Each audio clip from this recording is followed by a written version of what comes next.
Happy Monday, IB Nation. How's everybody doing out there? It is a Monday, so of course we are getting into a little more Notre Dame recruiting talk on this Notre Dame Recruiting Hour.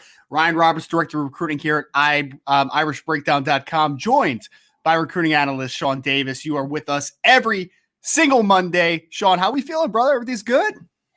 Great. This weekend was a perfect storm of recruiting for Notre Dame. Sure. Can't wait to get into it. Everything that needed to happen happened. Beautiful. And we will get into that for sure. If you are joining us today, that is because we're going to talk about a few different topics. This is actually a jam-filled, packed show. If you're with us every single recruiting hour, every single week, you know that we're going to take you through some of the high school performances from this past week, Notre Dame commits and targets who are kind of dominating on the gridiron. But we're going to start you off a little differently today. Okay, we're going to start you off a little bit differently. We have some recruiting nuggets that we're going to talk about, okay, including Justin Scott's recent visit to Ohio State, of course, talented 2024 defensive tackle out of the state of Illinois. We're also going to give you guys a little bit insight into the recent offer to Brandyn Hillman, very talented athlete out of the state of Virginia, and a little Jeremiyah Love talk to get everything kicked off here. And then, of course, at the end, mailbag. As always, we'll have the mailbag after we talk about a few of these college football games from this past weekend. So we have a lot of things going for you guys today. Before we start here, as Craig D said on this comment, Sean, hit the like button, man. It's free. Hit that like button, hit the notification bell, subscribe to this podcast. If you're listening to us on one of your great podcast platforms, please, 5-star ratings are, of course, always appreciated. So we're going to get into a little bit of this recruiting news, Sean, because there's some interesting stuff that's been happening, man. We thought that we kind of hit a little bit of a lull this time of year, right? Not much stuff will be happening. Well, we were very wrong. Wrong. So, of course, covering the Notre Dame side of recruiting is what we do here, but also covering what's going on with some of the targets in other places. So, Sean Davis, right before we got on, I was told that you got a little insight into Justin Scott's recent visit to the Ohio State, even though it's the Ohio State. But anyway, we'll talk about that another time. So, Sean, I guess we'll kick the podcast off with this. Of course, we're talking about 6'5", 310-pound defensive tackle out of St. Ignatius in Illinois. So how did the trip go for Mr. Scott this past weekend? Yeah, it was kind of a shock, kept low key. I had spoken to him when he faced Mark Carmel a couple of weeks ago, and he pretty much told me that his game day visits were going to be Wisconsin, Michigan, and Notre Dame, with the November 5th matchup against Clemson being the target date for his visit to a game day for Notre Dame. And, Ohio State just under the radar, just all of a sudden got a visit this weekend. So talked to him. The visit went well. Definitely enjoyed himself. He said Ohio State just, talking things over. He thought it was worth the trip to go up there and see how things went. But, with the trio of programs that I thought would be in the running based upon his love for the Midwest, we had mentioned that it would be Wisconsin, Michigan, and Notre Dame. I believe that Ohio State eventually is going to place Wisconsin because, of course, what has transpired over the weekend and with them having the coaching change. I think now it probably turns into a Michigan, Ohio State, Notre Dame race. And Notre Dame still, because of the coaching staff, the familiarity coming from a Chicago Catholic League school, Notre Dame is very much in the mix.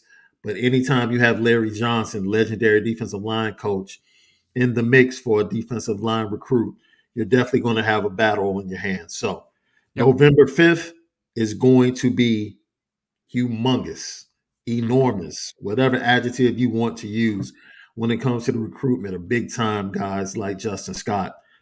Notre Dame, hopefully they're going to run the table and come into that matchup with all guns blazing and put on a nice performance for all of the recruits that'll be in the stands that night. 100%. November 5th, of course, referring to the Clemson game, which is going to be the biggest recruiting weekend of the year for Notre Dame. I mean, guys, we are just starting to get a little bit of insight into all the people that plan on being there. I mean, you should expect most commits to be there, but I mean, just the list that is going to be forming here pretty soon as far as the uncommitted players, the targets that Notre Dame is going after in the 2023, 2024, and even 2025 class, it's going to be outrageous to see the Clemson game. But, Sean, we have a couple weeks until then. And we actually have another big recruiting weekend that's going to be coming up in Stanford in a couple weeks, right? October 15th, which we just received word a couple days ago that Brandyn Hillman, who is a star athlete out of the state of Virginia, he goes to Churchland High School in Portsmouth, Virginia. So Brian had a lot of knowledge about Churchland when I talked about him after Brandyn got his offer. So Brandyn Hillman, Sean, just got an offer last week, a few days ago, and very interesting player, man. So we want to spend a couple minutes here just kind of breaking down a little bit of what we've seen from Brandyn, where he potentially fits, and why is this the timing that we're seeing this offer kind of get extended to him, right? So for people that haven't watched him, he is about 6'1", 6'2", and about 200 pounds. He plays quarterback in high school, Sean. I mean, he is about as much of a dual threat quarterback as I'll ever see. I'd even almost call him a wildcat quarterback, man. He is running the football. He's averaging over 10 yards a carry. Yeah. He was player of the year in his region last year in the state of Virginia. Dynamic athletes. And when you ask people around him, what positions can Brandyn play? The question is, what positions can Brandyn not play? Like, that would probably be an easier place to start, man. He plays quarterback. He also plays defensive back, which we'll kind of talk about here. He plays safety, plays a little underneath coverage. I think he could potentially play rover. He could play wide receiver, could play running back. Sean, it's a very interesting kid because he's a late riser on the recruiting circuit, right? Since last few weeks, man, he's gotten offers from Tennessee and some other heavy hitters. I mean, I think he got his Tennessee offer right after Notre Dame. So coming into, I think during the summer, he was talking about it. At that point, he only had one offer, and it was from Norfolk State. It was the only offer that he had to his credit. And since then, especially recently, his offer list is blowing up right now. So, Sean, I mean, I guess a good place to start is with, and I'll let you kind of kick us off here. This is a pretty impressive athlete, man. There's a lot to like about this Brandyn Hillman. Let me tell you something. Watching this film after the offer, like you said, Notre Dame makes the offer, and all of a sudden you start seeing other big-time programs following suit. I'm more impressed with his defensive film than I am the offensive film. It's like, okay, you're big, you're fast, wildcat, you're running away from kids. Yes, that shows me that you're extremely athletic. You're hurdling tacklers in the middle of the field. Absolutely astounding. Then I go to the other side of the ball, and he is just crushing receivers coming over the middle. And I'm like, oh, okay. And I'm like, okay, they're recruiting this kid as just a tremendous athlete. And wherever we find a spot, that's where we'll make it work. We'll make it work. Like, kids like this, we need him on the roster. And it's great to see the staff. This staff is becoming, we're seeing this trend, right? Where they offer kids and all of a sudden you see other big time programs jump on them. Like, Notre Dame's becoming the school that, you know, the way you want to follow who Iowa recruits at offensive line. Yes. Or whatever other program recruits in this area. If they're recruiting a kid, or if Washington is recruiting a kid back in the day on the Jimmy Lake. Like, if Jimmy Lake's recruiting a kid in the defensive secondary, it's probably good. He's probably good. Now, I think Notre Dame as an evaluation as a staff, their evaluation as a staff, has gotten to the point where other programs are kind of trusting, okay, Notre Dame's on this kid.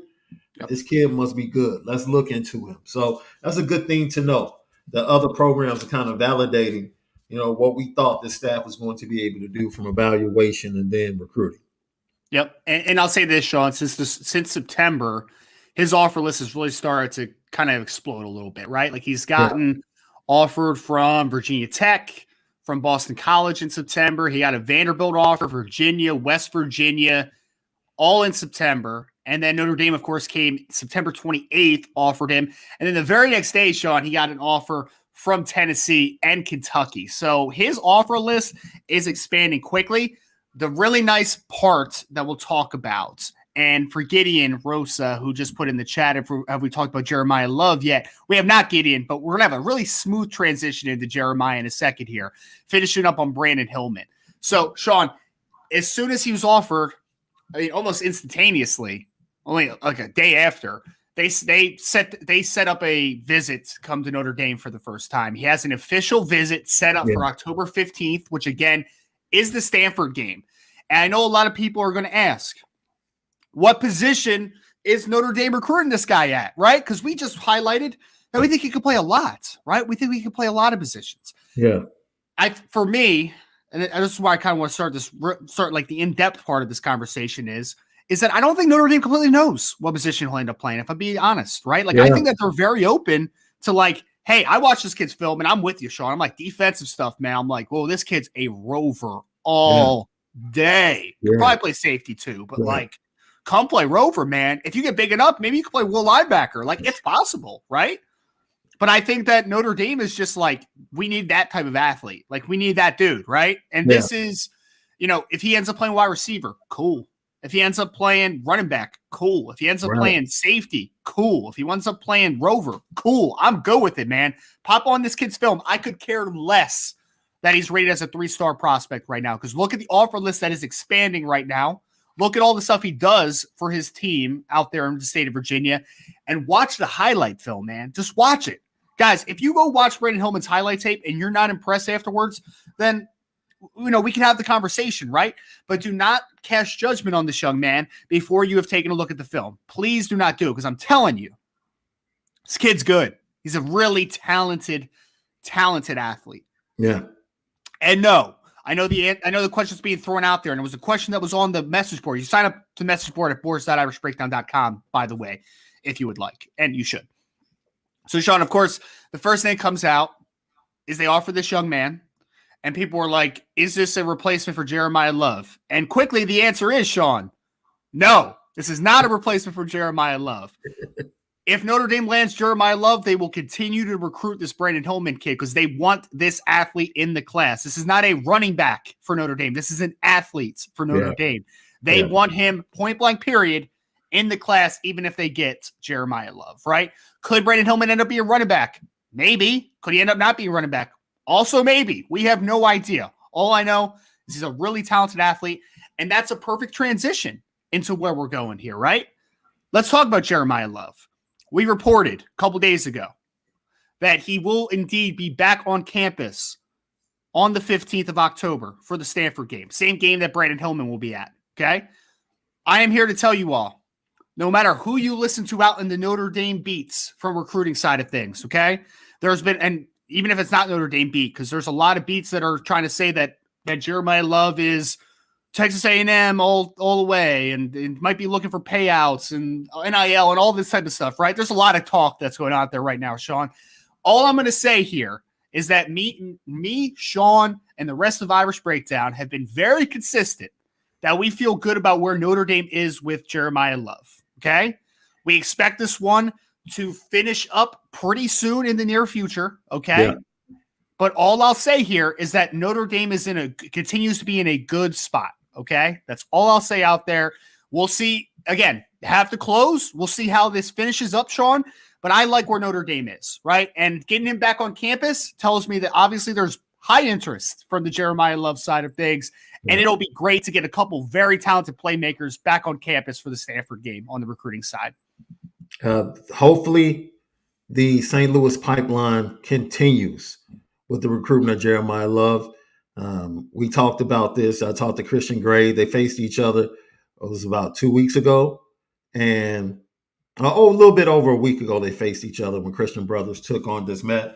And they enjoyed, the clip where he slowed down to allow Christian Gray to catch up to him on the long touchdown. And Christian was like, yo, we laughed all night. Like, we talked on the field and laughed all night about stuff. And, Christian Gray was adamant, like, yo, my guy's coming. Don't worry about it, And that is the confidence that we've reported with, and we've always felt as a staff that Jeremiyah Love eventually, when he makes the decision, he's going to be able to pick up a Notre Dame hat and put it on his head. That's what we fully expect. So, and then, I'll just say this. Thank you, Jimbo Fisher. You made it a lot easier. You and your Ag-less, not your Aggies, you and your Ag-less team.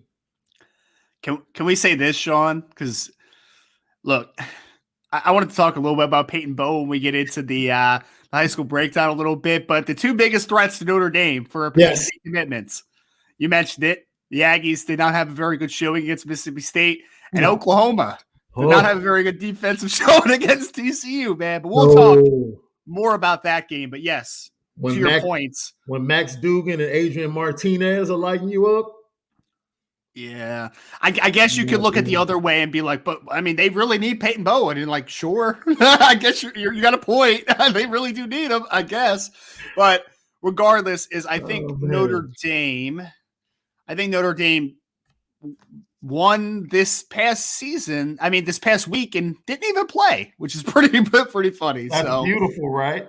Yep. It's very beautiful. Down of football and still made strides. Oh man, it's always wonderful when you're sitting on the couch and you somehow won. You know what I mean? Like 100%. I know we're getting a lot of questions in the chat. Say this: we'll have a mailbag at the end. Keep throwing those chats in though, because me and Sean will be starting those things all day, and we'll get to a lot of questions at the end of this show. So Sean, that's the kind of the updates that we have, right? Big update: Brandyn Hillman and Jeremiyah Love will both be on campus October 15th. For the Stanford game. I know we'll be present. We'll have our presence, obviously, Irish Breakdown, as we always do at the home games. And, again, have to continue to – everything's trending well in the Jeremiyah Love side of things. You have to close it out. It's going to be closed out pretty in the near future, in my opinion. Notre Dame is in a good spot, but they obviously have a little bit of work left to do. And we'll keep eyes on Brandyn Hillman, man, because, again, Notre Dame wants Brandyn Hillman in this class. I think – and fans need to be reminded of this. Ryan Roberts wrote a great article on why Jeremiyah Love, this might have been over a month ago, why Jeremiyah Love was a must-get in this 2023 class. Like, if you didn't get a chance to read it, go check it out at Irish Breakdown. Even though it's late in the game and Notre Dame, we'll get into all of the explosive guys that they have coming in the 23 class. This guy's special. He's special. And will Notre Dame be able to close? We'll see. But go check that article out because he pretty much gives you reasons why Notre Dame has to get this guy in the class. Yes. It's very important. Very important. Sean, I get petty once in a while, right? Like, I'm not a super petty person all the time, but I'm going to be petty here for a second. I am, because I'm going to pull up this comment from CCC. Ryan, you show confidence in Jeremiyah Love. Weren't you the one showing confidence in Dante? Of course, talking about Dante Moore. Yes, I was showing confidence in Dante Moore because he had silently committed to Notre Dame. So that was my confidence level. Yes, I did. I apologize that he ended up changing his mind. But yeah, I did. Okay. Sorry. I had to be salty there for a second. But yeah. Feel pretty good about Jeremiyah Love. We'll see how things finish out here. All right. So, Sean, let's get into some of these high school performances from this past week, though, man. This is a lot of fun right now, right? So, again, I posted an article that highlighted some of the outstanding performances from this past week for Notre Dame commits and targets. Mm-hmm. I think I had one or two guys that are not in Notre Dame's class currently that also had dynamic performances. I'm going to throw this in the chat if anybody wants to, get a look out and, follow along that way. Because I know some of us, me included, I'm a visual guy. Like, I need to read things, like I can't just listen. I need to see things as well. So the link's in the chat if you want to be able to look there. And Robert, I get it, man. Yeah, I'm petty once in a while. I'm only petty when I have to be petty. All right. So I had to be petty there for a second, though. I apologize. So, Sean, where do we start every week?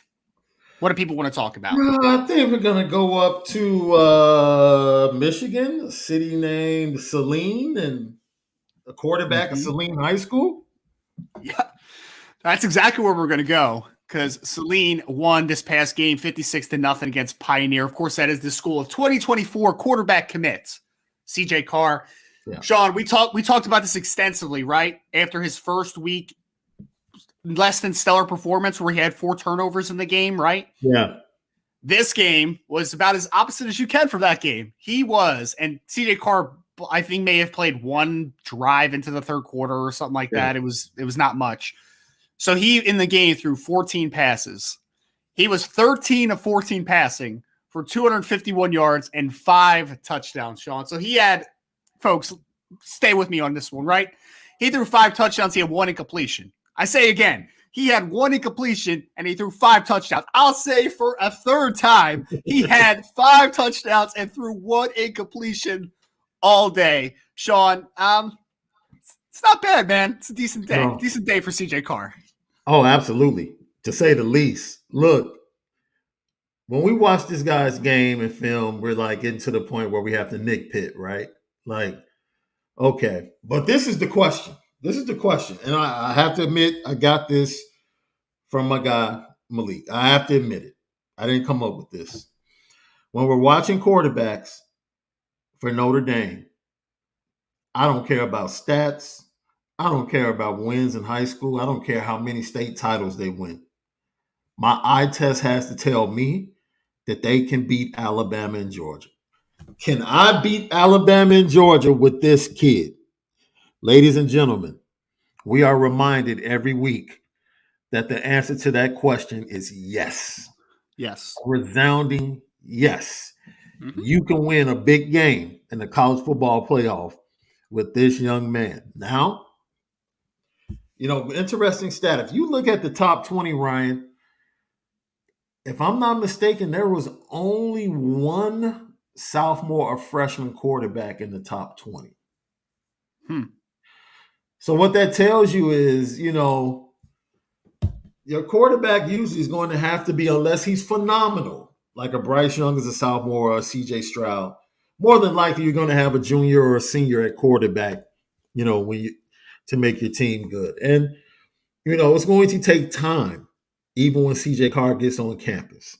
Like it's going to take him a year. He might be fantastic. Does he even start his freshman year? Do they have a transfer or do they get someone in the 23 class?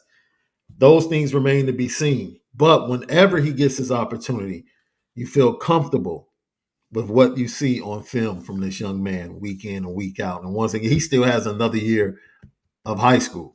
That's the amazing thing. Yeah, now he's a really advanced kid for only being in his 6th game of his junior season, right? Yeah. Like he's got a lot of football left to play. Yeah. The remaining question is, like you said, Sean, is he going to reclassify to 2023? Is he going to stay in 2024? Regardless, you feel good about CJ Carr moving forward, right, for Notre Dame. He obviously has to go out and prove it. Notre Dame has to develop him. Sure, all those things will remain to be seen, but from a talent level perspective and how he's kind of trending over this season, you feel good about the future of CJ Carr. So that was great to see the performance he had. Again, 5 touchdown passes, 1 incompletion. Pretty insane stat line. Sean, you ever seen the GIF where the one guy goes like this, like, you know what I'm talking about? You know what I'm talking about? Yeah.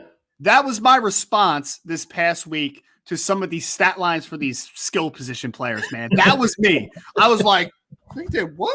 He did what? Yeah, that was me, man. That was me live checking some of these box scores and watching some of these highlights and streaming some of these games this week, man. Like, it was just nutty. Like, it was one of these weeks where I wish I had like 20 TVs on so I could try to soak in more than I even was able to watch, right? So, I guess a good place to start would be with Dylan Edwards. Like, do we want to start there? Sure. Let's start with Dylan Edwards, man.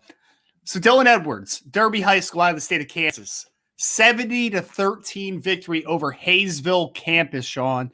Yeah. We do not have a absolute total yardage number on Dylan Edwards. All I'll say, folks, is that we do have a couple clips in here, and he had a 77-yard touchdown run. He had a 55-yard punt return for touchdown. My man, in one half of football, scored 5 touchdowns, 4 rushing, 1 punt return. Literally, Sean, I don't think it's not hyperbolic because he literally was on pace for it. He could score 10 touchdowns in this game. Like, that's what he was doing today, man. I mean, this past week. It was nutty just seeing Dylan Edwards. He is, and like, we always talk about this, the level of competition. It's the highest in the state of Kansas. Is it the best nationally? Absolutely not. But he absolutely dominates his level of competition. Like, he is the best player on the field every single week. He had a dominant game. Oh, and guess what, Sean? Dylan Edwards also has a big matchup next week when he goes against Mays High School out in the state of Kansas. Quarterback for that team is Avery Johnson, who is a 2023 quarterback target for Notre Dame that they're trying to get back in good graces with. They're trying to get back into the race for. Kansas State commit, of course. So Dylan Edwards, man, after having a quiet week last week, he was absolutely on top of his game this past week. Yeah, great opportunity for Dylan Edwards as he runs down the sideline by Avery Johnson to say, "Are you sure?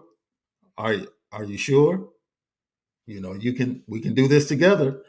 So, look, man, Dylan Edwards has to have. It's either him or Peyton Bowen that has the most highlights up on a week in, week out basis. Oh man, I would throw Jaden Greathouse in that conversation, man. You're right. Yeah, You're right. we'll talk about him though here in a second. You're right. He's in the running as well. But it seems like I just wait for it. It's almost like who's going to be first. Yes. Right? Because they're both kids like in, the heartland, same, time zone. So it's just a matter of, okay, whose highlight hits first? Like one of the Texas guys, or is it going to be Dylan Edwards? And Dylan Edwards, oh man, just immediately 55, 75. And it's never like a 2-yard touchdown. It's just like, no, we're going to end this quickly. We're just going to get it out of the way. Big play. How do you think that defense feels for Derby? We just sat down. We just sat down, right? Hey, I mean, they only gave up 13 points in this game, Sean. So they did their job too, man. They did. It is ridiculous to watch this kid play on his level, though, Sean. Like again, man, I think he's going to be a really dynamic player at Notre Dame. 4.3 speed, slot receiver, gadget stuff, return man. Like I think he'll do a lot of stuff for Notre Dame. But playing on the level that he plays, man, dominates it. I mean, because like in the NFL draft sphere that I work in, right? NFL draft stuff, people always say like, oh, some small school sleepers and stuff, right? Small school kids have to dominate their level of competition, right? For them to make that jump, they have to dominate. Like if I watch a D2 football player or an FCS football player, and they're not clearly the best player on the field, you're not going to play on the NFL level. Like you're just not, man. That's just the point blank period to it, right? Yeah. So seeing this kid dominate the level of competition he plays at now tells me, hey, this kid can make an ascension, right? Like this kid can get there. So he was dominant. On running back target in the 2023 class, Jeremiyah Love, who we spent a lot of time talking about in this one, Sean, he had a nice game as well. He had, in their victory this past week, I'm trying to find it. I had it in here somewhere. He had 105 yards rushing on only 8 carries. They played against Indianapolis Bishop Chartered. They won 55-24. 8 carries, 105 yards, and 3 touchdowns, Sean. Again, he did not play the entirety of this football game because he averaged 13.1 yards a carry when he was in. And by the way, Christian Brothers is also playing Vianney next week, who is 0-6. So they should have another nice victory next week. But we spent a lot of time, whole lot of time, talking about Jeremiyah Love at the beginning of this show, talking about just kind of the updates on his recruitment, visits, all that type of stuff. Sean, again, man, you highlighted it. I highlighted it. He's a player that Notre Dame needs. Like they need him in this class. They need to. And he fits this team perfectly. He fits this program perfectly. Notre Dame has to finish this one out, man. But again, on another week, Jeremiyah Love shows us the talent that he has. It's just unstoppable. And it's amazing when you talk about a guy like him. Christian Brothers is pretty much the hunted in St. Louis football and have been for the past 3 to 4 years. Which means not only are they getting every team's best, but in that area, they play the best. And they go through the best. So he's doing what he does against very good competition. Now, like you said, the next 2 games won't be much of a, competitively for that team. But, he's battle tested. And, he's come from an area where he goes up against really good competition. And there's no question about what he does, the stats that he puts up. What you mentioned, his stat line, he probably could have done more. It's like, he could have ran for 200 yards if he wanted to in this game. Easy. Yeah, but 100%. The game was over pretty much after the first quarter, and then they went on to finish the deal. Once again, he's a dude. He's a dude. And you need dudes in your locker room. The question is with the Historical impact of Notre Dame struggling to get kids from Florida. Mm-hmm. Is the St. Louis pipeline kind of helping? I mean, because first of all, it's talented kids coming from St. Louis. It's not like they're getting average kids. They're getting some dogs. Yeah, against studs. Coming Yep. from, yeah, they're getting studs.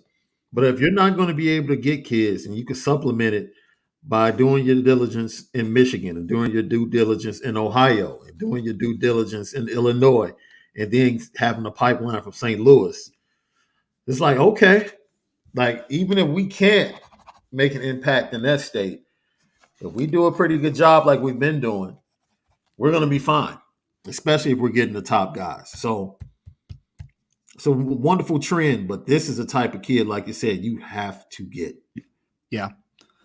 And Sean, I think it opens up, man. I think that we've underrated, not us per se, but like just, collectively underrated the talent that comes out of St. Louis, man. Like there's been, especially recently, like there are some guys coming out. I mean, you talk about just this cycle with the Jeremiyah Love. I'll always count as Samuel Mpemba as a St. Louis guy because he is, even though he's playing at IMG Academy, right? Like he's a St. Louis guy. Yeah. Talk about next cycle with Ryan Wingo and Jeremiah McClellan, like two guys on Notre Dame's wide receiver board, very talented football players. Yeah. I'll say this. Jeremiyah Love is the type of personality that if Notre Dame closes and gets a commitment from him, that it'll give him a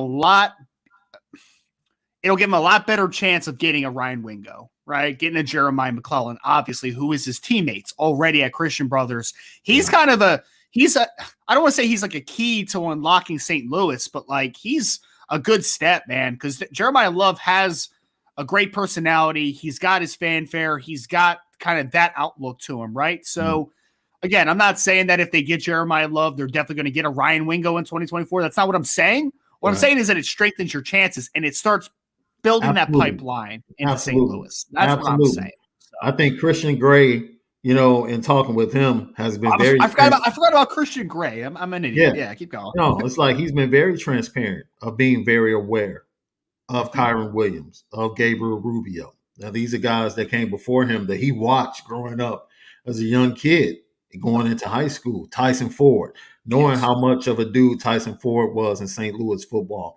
Like, seeing them come to Notre Dame and seeing them being successful as students before they really make an impact on the football field, that's the most important thing. Being able to come on your visit, talk to these guys.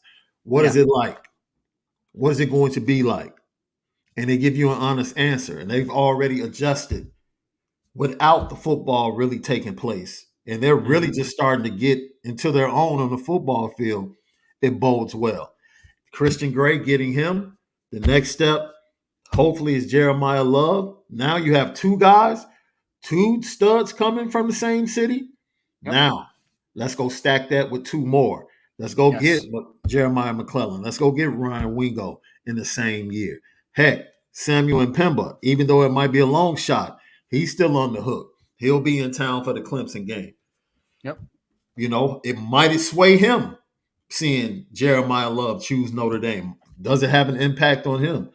All of these things are very important, and we'll see. As we always say, let it play out, but it's looking good.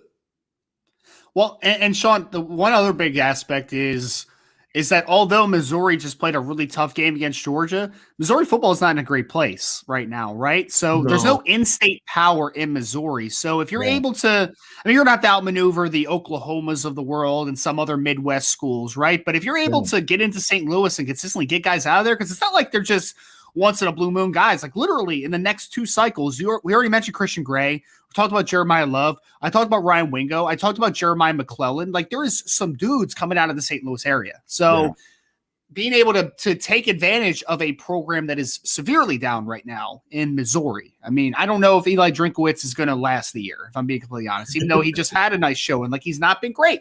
But yeah, so it'll be interesting to see how Notre Dame continues to attack St. Louis. I think it's a priority for them. So, Sean, let's get some of these pass catchers, man. We talked about the St. Louis boys. So let's go to Texas to talk about some of these guys, man. Let's talk about it. We'll throw Rico Flores into this conversation, too, out of the state of California. Braylon James, Sean, His team lost to Round Rock 32-16 this past week. I don't know if people have been kind of keeping up with what Stony Point's been doing, though, but they are breaking in a new quarterback that actually got hurt 2 weeks ago. They had a bye week last week. Although Braylon James's team did not win this football game, Sean, he had 5 receptions for 180 yards and a touchdown. I'd say again, not 108 yards, 180 yards and 5 catches and a touchdown. That's 36 yards per reception on the day for Braylon James. So he showed his big playability during that game. Talked about Jaden Greathouse a little bit. So, Sean, I feel bad for Del Valley, man. They lost to Westlake 73-7. And let's just say that they didn't need to throw the ball in order to get to that 73-7, because I think they only threw 6 passes on the entire day, Westlake. So Jaden Greathouse only had 1 reception for 16 yards because they only threw 6 passes all game. But despite the fact that he was out of there way before halftime and only had 1 reception, 1 target on the day, he still had a 50-plus yard touchdown, a 54-yard punt return for a touchdown. Sean, for a guy that is kind of described as a really strong wide receiver with big hands and physicality, the fact that he has 3 punt returns for touchdowns, I think kind of speaks to the fact that, like, hey, he might be a better athlete than some people give him credit for, man. Like, really, really talented football player. 3 punt returns for touchdowns on the year so far for Jaden Greathouse. And then the last wide receiver I mentioned, Rico Flores. We don't have a complete stat line for him, Sean, but all I know is that he had a 55-yard touchdown and a 63-yarder in this game as well on 5 receptions. So scored 3 touchdowns on 5 catches and had a 55 and a 63-yarder. So he had well over 100 yards. Rico Flores was balling this past week. So again, everyone's excited about CJ Carr when he gets to campus in 2024. You know what I'm excited about? The fact that there are some dogs in the 2023 class at wide receiver that are going to be really nice weapons for the quarterback room currently and CJ Carr eventually. Another star-studded performances by a couple of these pass catchers, man. Look, I love this group because of the way they responded together on social media after Notre Dame dropped to 0-2. That I was sold. I didn't need to see another highlight. I didn't need to see another stat line. From that moment forward, I was like, okay, these are guys that want the moment. They want the challenge, right? So we're going to continue every Monday to talk about how good they are, to talk about what makes them great. My thing is, I can't wait to see them walk on the green. I just can't wait to see them walk on the green, run on the green with that uniform on and start making plays. That's it. It's to the point now where you expect like 5 for 180. You become desensitized to it, right? You said 5 for 180, and I was like, oh, okay. And then when you said that's 36 yards, like, a catch. Yo, that's a 6'3" wide receiver. Like, yeah. That's crazy. That's crazy. It's bizarre. And Sean, I didn't even mention Jack Larson, the 2024 tight end out of Charlotte Catholic. So this past week, his team got off to another big win. By the way, they are 5-1, I believe, on the season, or 6-1. I think they may be. No, they're 5-1. They're going to be playing Garinger next weekend, who is 0-7. So they'll probably be okay in that game. They beat Rocky River 49-7. 2 catches for Jack Larson, Sean. Only 2 catches, 87 yards and a touchdown. So I'll see your 36 that I just said, and I'll raise you 43 and a half yards per catch for Jack Larson, which was I feel like we need to start talking about him a little bit more, man, because he's been really consistent, kind of chain mover for most of the year so far, but then he averages 43 and a half yards per catch on his 2 receptions this week, and you're like, all right, cool, man, he's pretty good too. So Notre Dame pass catchers had a pretty good week, Sean. Pretty good week. Yeah. Also, and I love this. This is one of my favorite excerpts I put into this piece. Because I told you last week, Sean, like, it's tough sometimes to give offensive linemen to give them the adequate attention that they deserve, right? Because Joe Otting, out of the state of Kansas, Hayden High School. Very talented football player. He handles his business on the offensive line and the defensive line. By the way, Hayden's undefeated so far this year. I think they're up now to 5-0 on the season. Yes, they are. They're up to 5-0, taking on Royal Valley next week. So, Sean, in this victory, they beat Perry Lecompton 44-28. I had to put this in here, though, because it wasn't about a stat line for the offense. It wasn't about yards per carry for the running backs. It wasn't about passing yardage. My man, Joe Otting, caught a hook and lateral for a 2-point conversion in this victory, baby. So we got to see the big man score some points on the field. Beautiful. And he looked natural doing it, man. Beautiful. He looked smooth. Beautiful. I just loved it. Hey, man, I remember when I was a senior, I was like, because I played offensive line and linebacker. So I was like, hey, man, can I get like one carry from like the 2-yard line? Like, just let me get a touchdown plunge. Yeah. They threw my man a hook and lateral. That's how athletic he is, man. So shout out to Joe Otting. Quick shout out to him. Yo, it just bodes well. You always said you've always been a huge supporter of Joe Otting and what you think he's going to be. How valuable in the multiple spots he can play along the offensive line. So that just goes to show his versatility, his athleticism. Yeah, I can't wait, man. I'm telling you, this class looked good on paper. Mm-hmm. When you watch them go play, you're like, okay, this class might be better than what I thought they were on paper. Yep. And that's saying something. Yeah. No, it's, man, it's fun. It's fun because, I'll be very honest about it, right? I think Joe Otting is a very underrated player because, again, he plays in the state of Kansas. He's an undersized offensive lineman right now, listed at 6'4", 265, 270 pounds, somewhere in that ballpark. Yeah. When he gets to the campus and he's able to work with Matt Bayless and we're able to work with Harry Heastand, I would not be surprised if this kid was an absolute stud of a center eventually. Like, I just wouldn't be surprised. So and you have to trust that development because it was the same question we had about Joe Alt.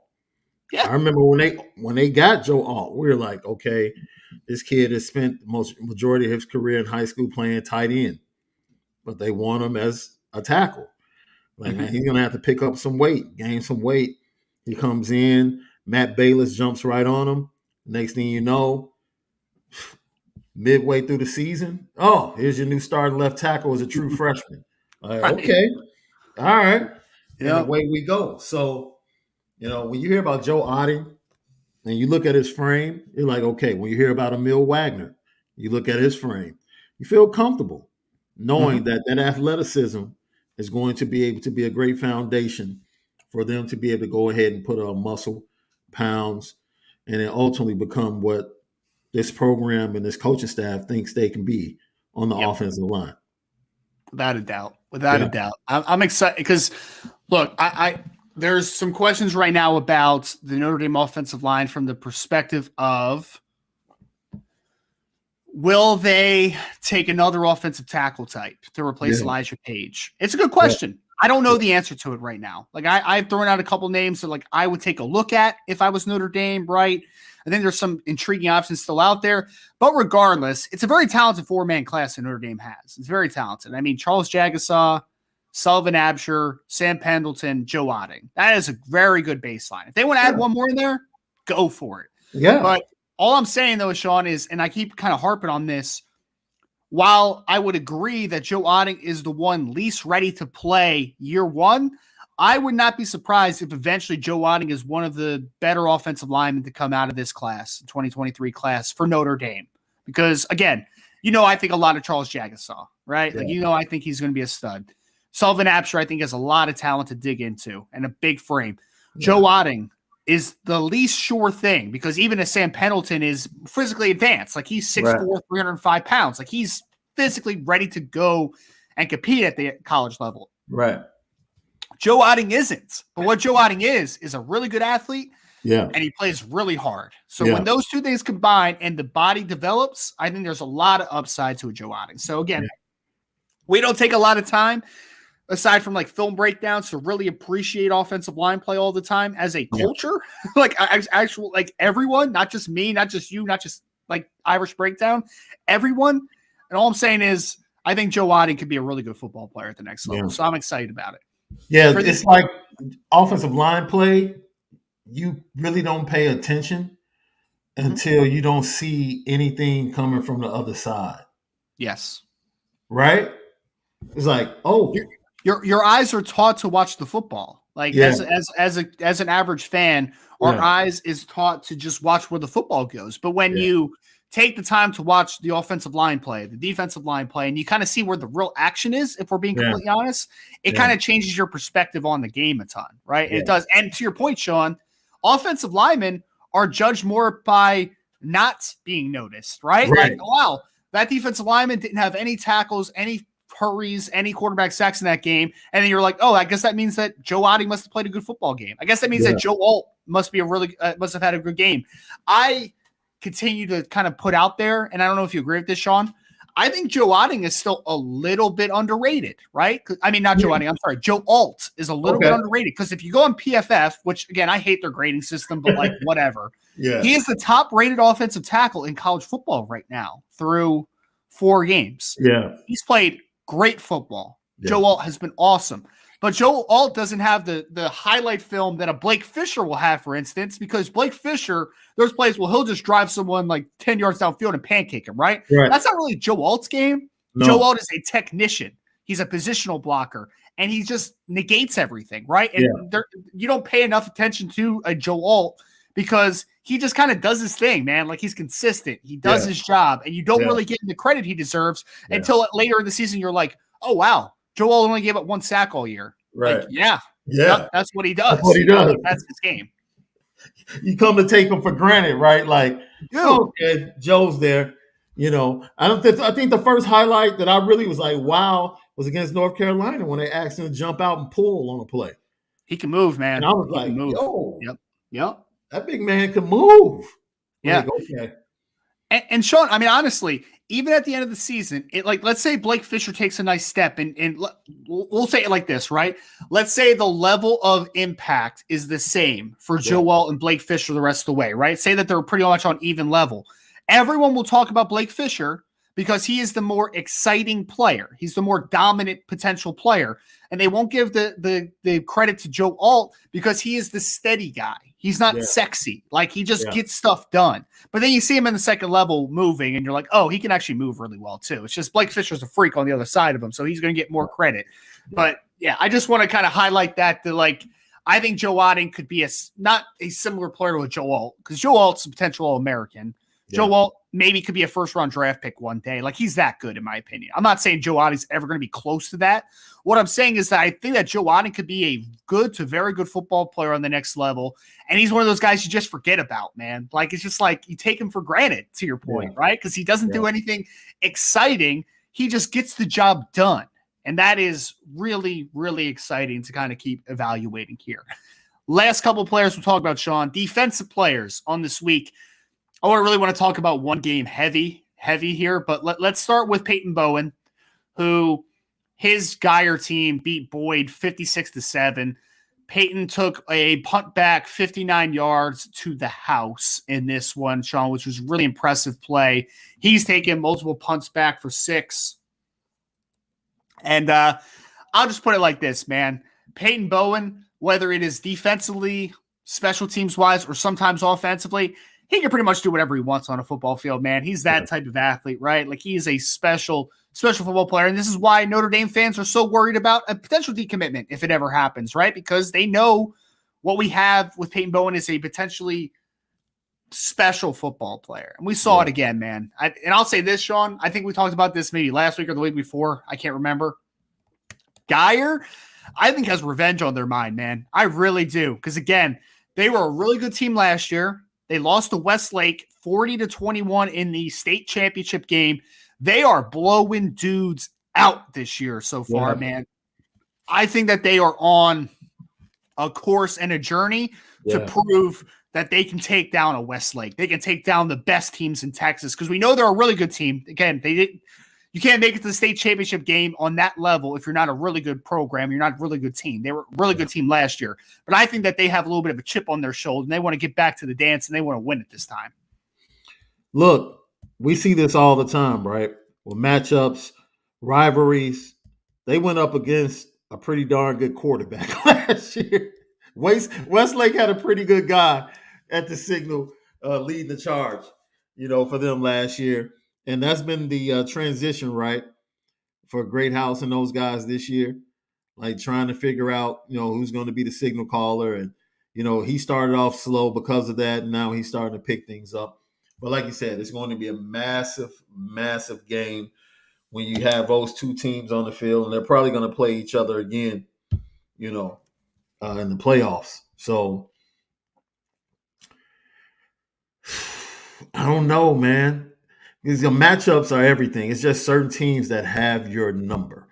Like it doesn't matter who's the quarterback or who leaves. Like this is just the type of game. They find a way to be in the game.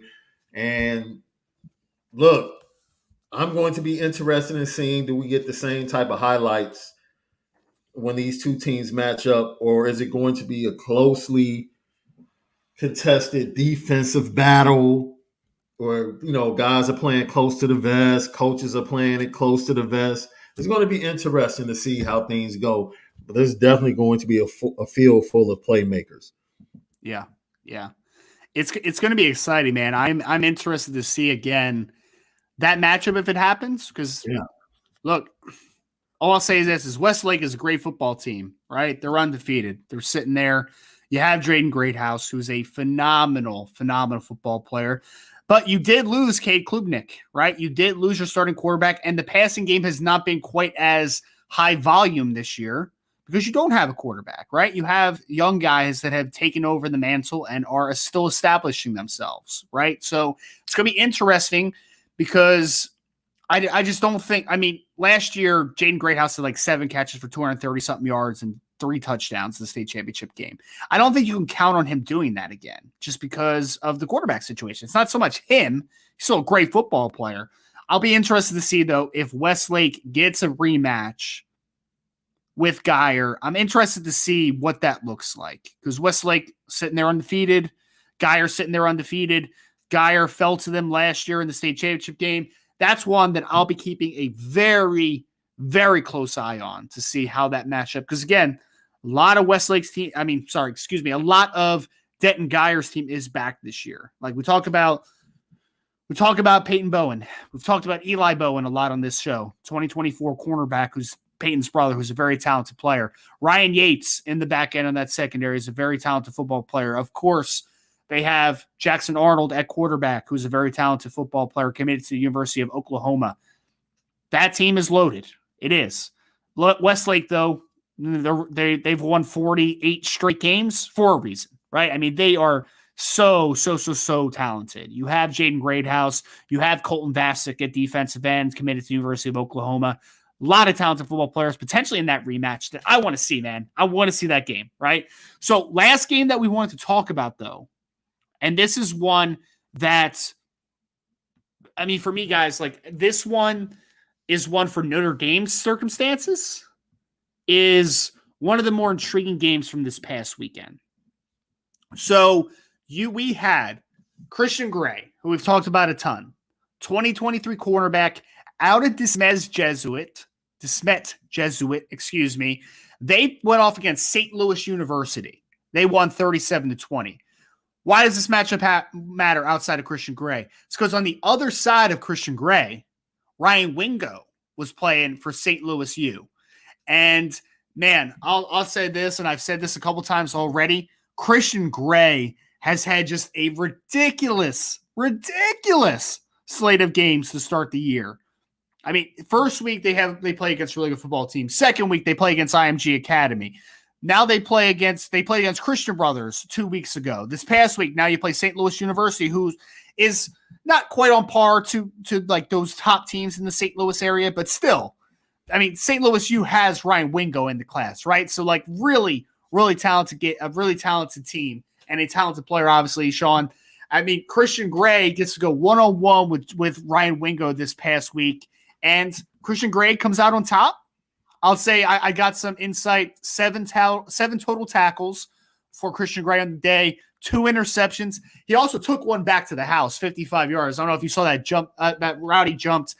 It seemed like miscommunication. Ryan Wingo never even turned around for it, so I don't know if there was just some miscommunication between the quarterback and Wingo, but either way, took it back to the house.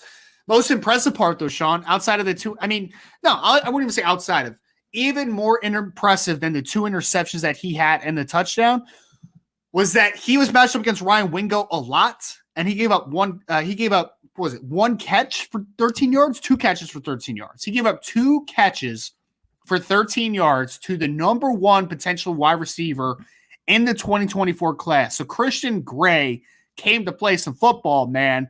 Ryan Wingo also had 1 rush on the day and only had a yard. So in 3 touches that he had against the Smet Jesuit, he had 14 yards. And Christian Gray was a big reason for that type of matchup. I will give Ryan Wingo some credit, though. He plays defense for St. Louis U, and he also intercepted a pass, and he took back for 6 early on in that game, too. But, Sean, I was just overly impressed by Christian Gray this past week, man. Makes the 2 interceptions, takes 1 back to the house, but more importantly, he shuts down arguably the best receiver in the 2024 class, which was pretty special. Yeah, he took it personally when he faced one of his good friends, Carnell Tate. He took it personally when, they went up against Jeremiyah Love, even though that was not a mano-a-mano situation. And, he was excited to go up against Ryan Wingo. And he showed, and I love the way, and I'm sure they're not saying, no one from the Notre Dame staff is saying, hey, coaching staff up at Desmet, can you guys play him like this so he can get ready for Notre Dame? But he's been playing a lot of boundary corner, and he's bigger, he's physical, and that's probably where he's going to play at Notre Dame. So to see him be able to jump that route, whether it was miscommunication or not, but then take it back to the house. Look, he continues to prove, as people question his speed, based upon what they saw on film from his junior year. You can see the difference. He's continued to prove that he is athletic, that 4.4 is real, and he's going to be a problem at his size, running at that speed, right? When you're like the size of Christian Gray, the size of Caleb Beasley, and you're running a 4.4, and you're playing in the boundary and being physical with receivers, yeah, that's a nice recipe for 3 years into the NFL. And Sean, what's really exciting about this is we're not going to talk about Micah Bell much this week, but you have Micah Bell and Christian Gray on top of just getting Benjamin Morrison and Jaden Mickey this past class, man. Like, cornerback recruiting is stacking up over the last few years. I know there was a lot of naysayers before the season about Mike Mickens. That has been retracted pretty quickly because Benjamin Morrison now is starting for Notre Dame, and he's playing fantastic.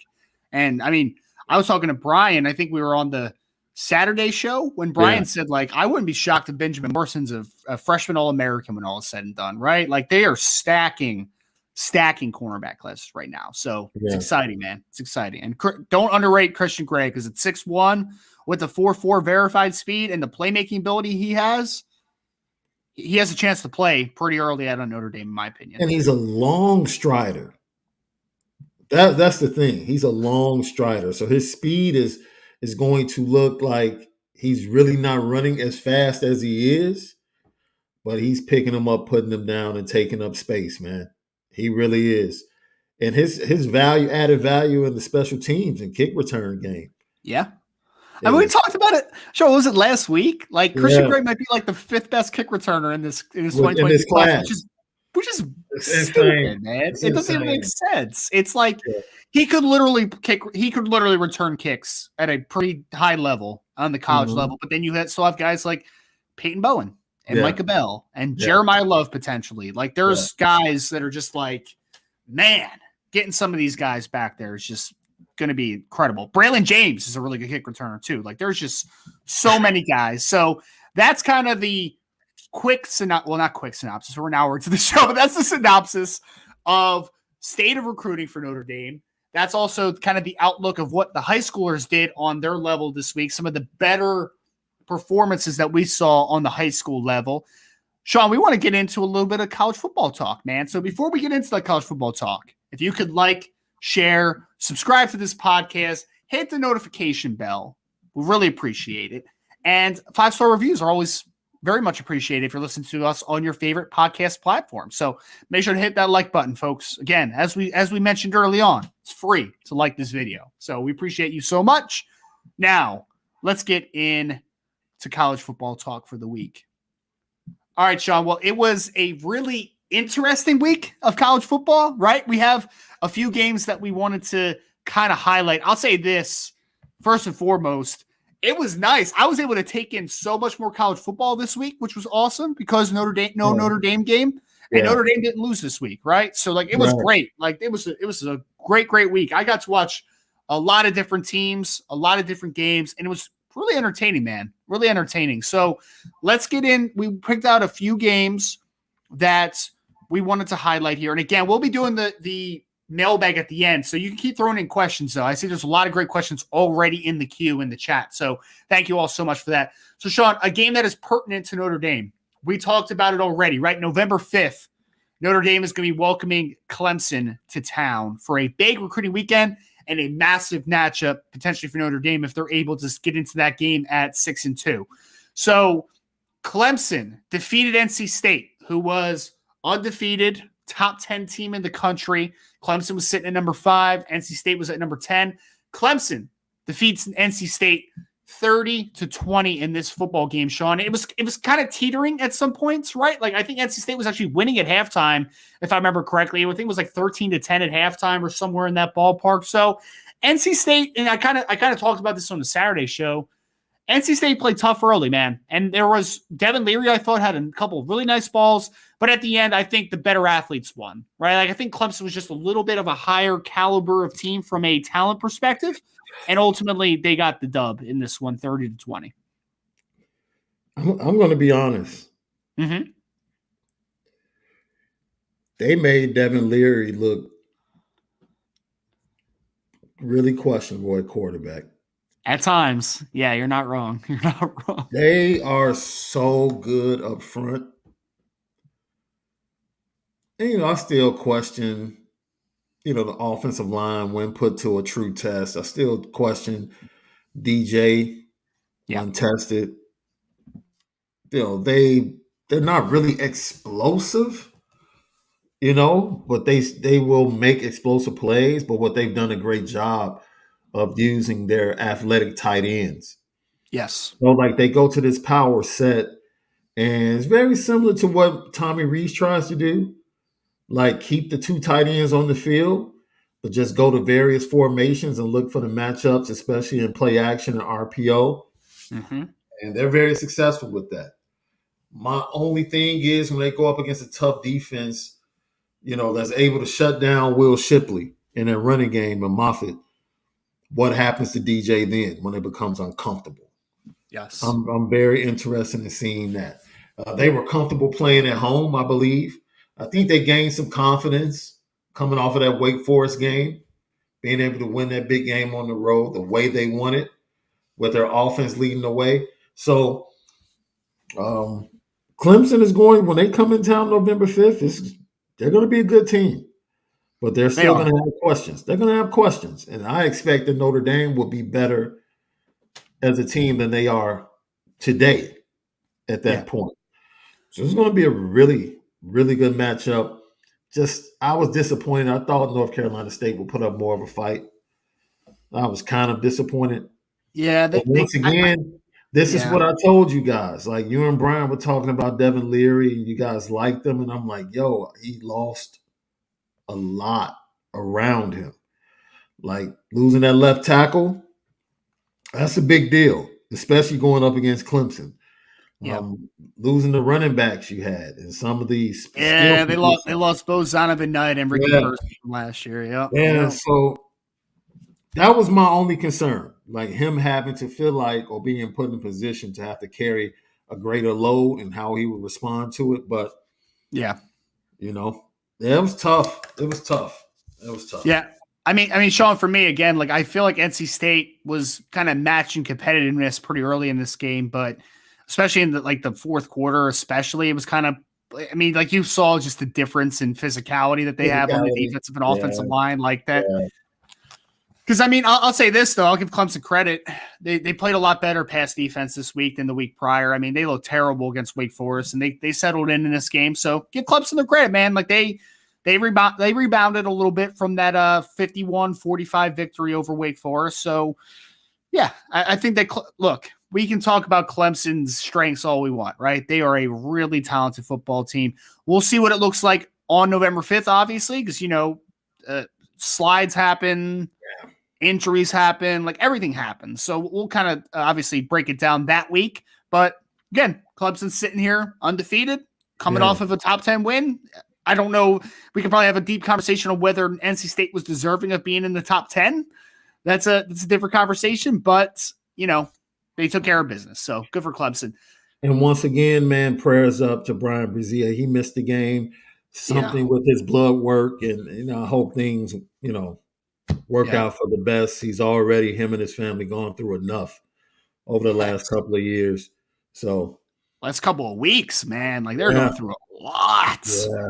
And he's a really, really good football player, extremely talented. So I agree with you. If we could just echo thoughts to Brian Brzee, he's a fantastic football player. So, all right. So let's go now. Sean. We're going to talk a little bit about the near upset that happened in this game. The University of Missouri took Georgia to the wire, 26-22. And Sean, they were leading the majority of this football game, man. This was a bizarre game. I'll say this. I think it was 19-13, kind of working down the stretch. And it was in the early stages of the fourth quarter. And I mean, honestly, I turned to my wife. We were watching the game, and I'm just like, Missouri's going to run out of gas, and Georgia's going to win this game down the stretch. Like, I knew it was going to happen. But regardless, Georgia does not look good for 2 straight weeks. They did not look good last week against Kent State. Like, they just looked a little sloppy. This game, I felt like the offense was not clicking at all. The Stetson Bennett looked a little bit off. The running game was just kind of not there for most of the game. This was a really sloppy game from a Georgia team that they've been dominating folks for the most part outside the last 2 weeks. But I mean, hats off to Missouri, man. They played a tough football game. I thought Missouri's defense especially came really to play, but near loss for Georgia. It was a strange game. You know what? I turned to the game. I think that at the time I turned to it, Missouri was up 19-7. Or was it 22-13? I think they were up 9 points. I think it was 22-13 at one point. I know it was definitely 19-13. Yeah. I'm 19-7. I'm thinking about the Pitt game. I'm thinking about that game. 22-13, they were down. Oh, the Pitt game was ugly. That was Georgia Tech, right? Georgia Tech pulled that upset, right? Yeah. This is the crazy thing. They get down 22-13. Stetson Bennett has an absolute horrible first half. And all of a sudden, Bowers and Washington just take over. Their 2 tight ends just straight took over, both of them. Amazing catch after amazing catch. Washington took one series. The next thing you know, they come back. They get Kenny McIntosh and the run game going. And then they get a little play action going to Bowers. And it's like you said, Missouri ran out of gas. And it was really nothing else to it. I think what Georgia is experiencing from a defensive standpoint is they have the talent, they have the athletes, but Devon Wyatt and Big Boy, they were just different up the middle last year, especially on first and second down. Like Davis and Wyatt were just different. Don't get me wrong, because they still have talented guys. And Jalen Carter, man. That rotation on the interior, and people are finding a way. Kent State kind of unlocked it when they went down there to Georgia and really competed with them. Found a way to stay ahead of the sticks, run the ball effectively. Yep. Missouri kind of used the same game plan and kind of gave Georgia fits, but when you have a physical roster and a physical team like that, you just wear on teams. Like you wear on teams mentally, because they know it's coming. They start watching the clock and they're starting to feel it physically.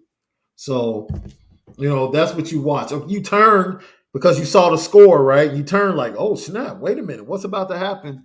And then when you turn, they're literally starting to gain momentum, and then you're like, oh, okay, this is what I expected to see for 4 quarters tonight, and it just ended up happening late in the third and in the fourth.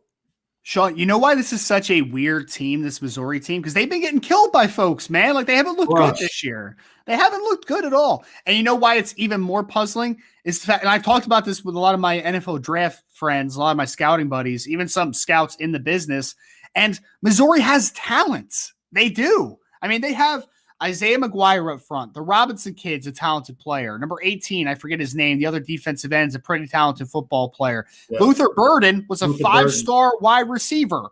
The other wide receiver that leads them in receiving right now is a good football player, man. They have 2 offensive tackles that are going to get long looks in the NFL. There's talent in Missouri. I just keep talking about Drinkwitz and the coaching staff. I just don't think they're good. I just don't think it's a good, well-coached team. I don't, man.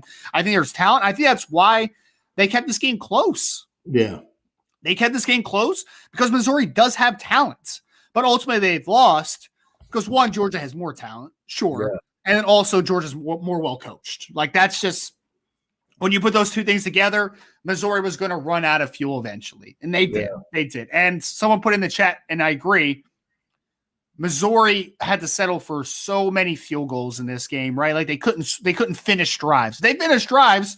Maybe Georgia can't quite come back. It might be a different story, but regardless, some chinks in the armor for Georgia, man. It's a little interesting. To watch because, again, Sean, like, I thought they were just going to come out and demolish Missouri because they just kind of sleptwalked a little bit through the Kent State game last week, but they came out and they struggled again, which was interesting. It's amazing you say that because it is like a dream for a coach, right? Because now you have their full attention. I'm sure when Kirby Smart got into that locker room, he lifted up his hat and said, "Didn't I tell you?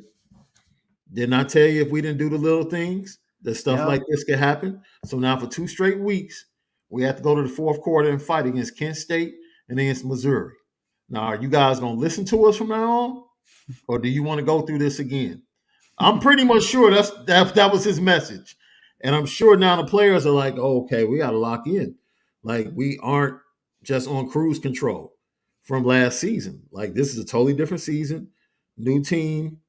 We have to lock in. I will say offensively, they start to get the full complement of their wide receivers back over the next couple of weeks.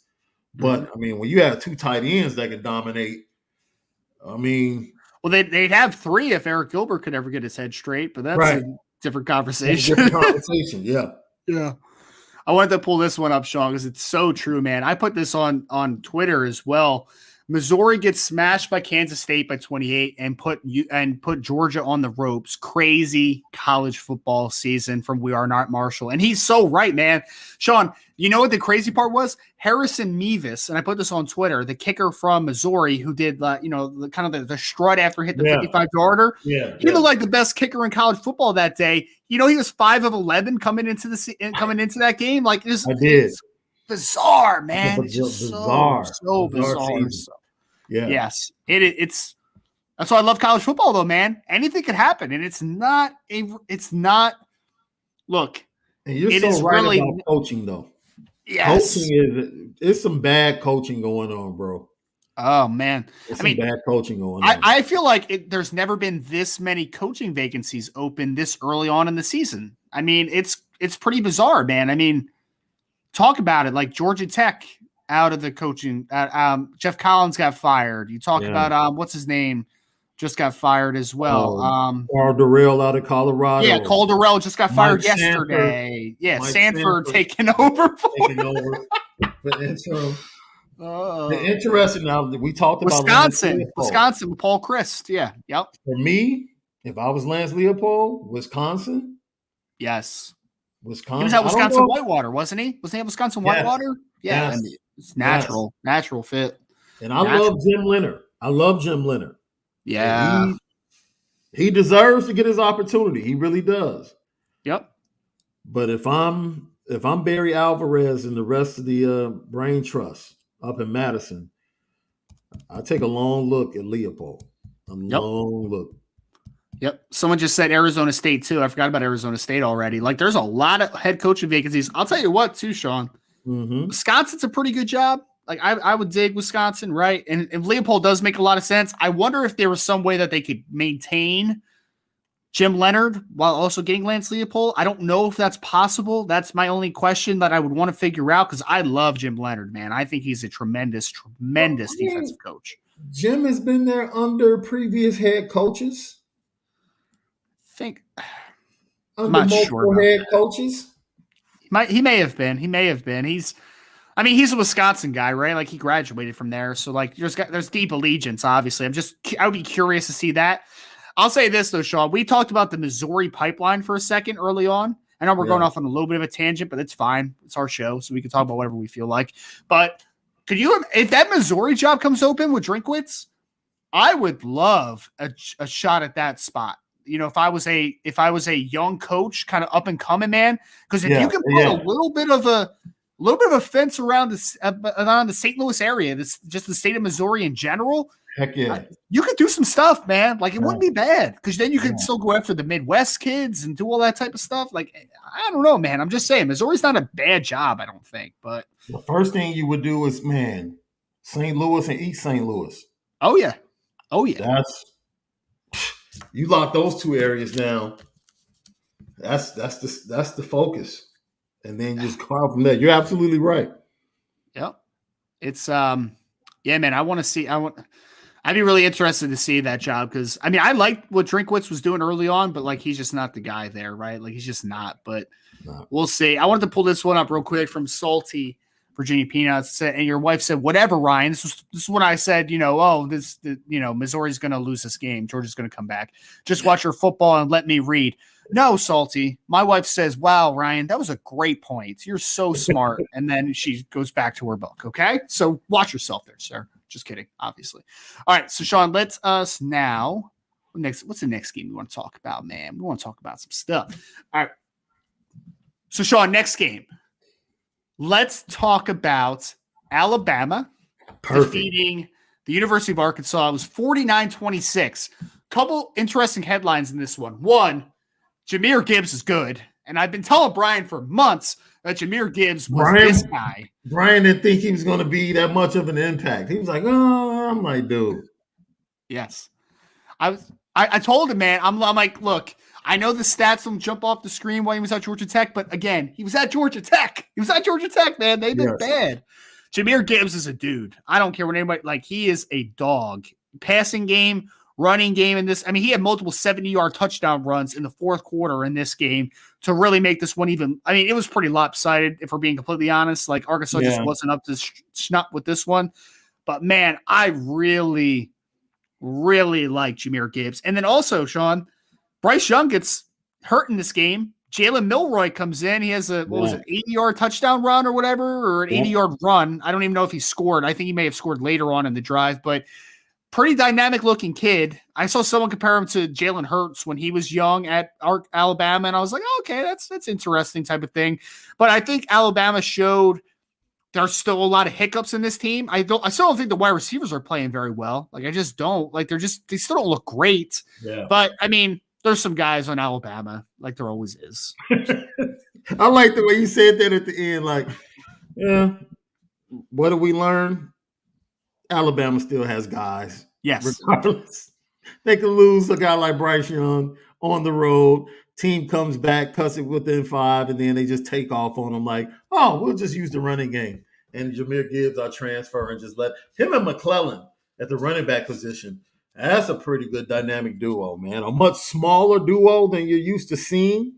Yes. In a backfield at Alabama. But, wait. Jason McClellan from Texas? Oh, those Big 12 kids, they can't be good, right, Sean? I saw your comment in the chat earlier. no, Big 12 kids. You can't recruit Big 12 kids. No, but, dude, it is really the way they're using them and putting them in space. But Jahmyr Gibbs and his ability to run inside has really, I'm like, okay, that was the question. And you're showing me he's so quick, man. Like his jump cuts and like his acceleration out of cuts. He's just a phenomenal athlete. It was McClellan had the long touchdown run against Texas that got them on the board and got them going. So yeah, he did. He did. yeah. You're right. Yep. Now they got two big boys coming in next year though, in the 23 class. So can you imagine that running back room next year? Oh my Lord. When they add those two kids, it's like you said, they have dudes. And they always have dudes at running back too. Like this is just the revolving door of. But the one thing I like about Jahmyr Gibbs, sorry to cut you off, but like Jahmyr Gibbs is different than what they've had, man. Like he's a different cat. Not different as in like I'm saying he's better than Derrick Henry or better than other great running back that came out of Alabama. Pick your poison, whatever. All I'm saying is that they haven't had a guy that like is this dude, right? Like pass game prowess, space type player since Alvin Kamara, really. And Alvin Kamara was nothing more than a backup at Alabama. You know, I know he dealt with a few injuries before he transferred to Tennessee, but like Jahmyr Gibbs is just different than what they've had, you know, like they usually have these big, powerful downhill type of dudes. And Jahmyr Gibbs is something different, man. He's just a different player. Yeah, he really is. And the way they use him in the passing game, there's so much that they can do, but you're totally right about the wide receivers. Even before Bryce got hurt, I mean, he was just putting balls right in hands, and they were just dropping them. I think they had like 3 or 4 drops early in that game because the game could have been worse than what it was when Bryce left. Alabama really had control of that game. And I'll say this, especially with you being an evaluator of talent. If you're anywhere connected to Bryce Young, is there a serious conversation going on right now about playing or not playing? About sitting it out like, hey, look, I understand you want that national championship. You already have your Heisman. You already have your SEC championship. Yeah.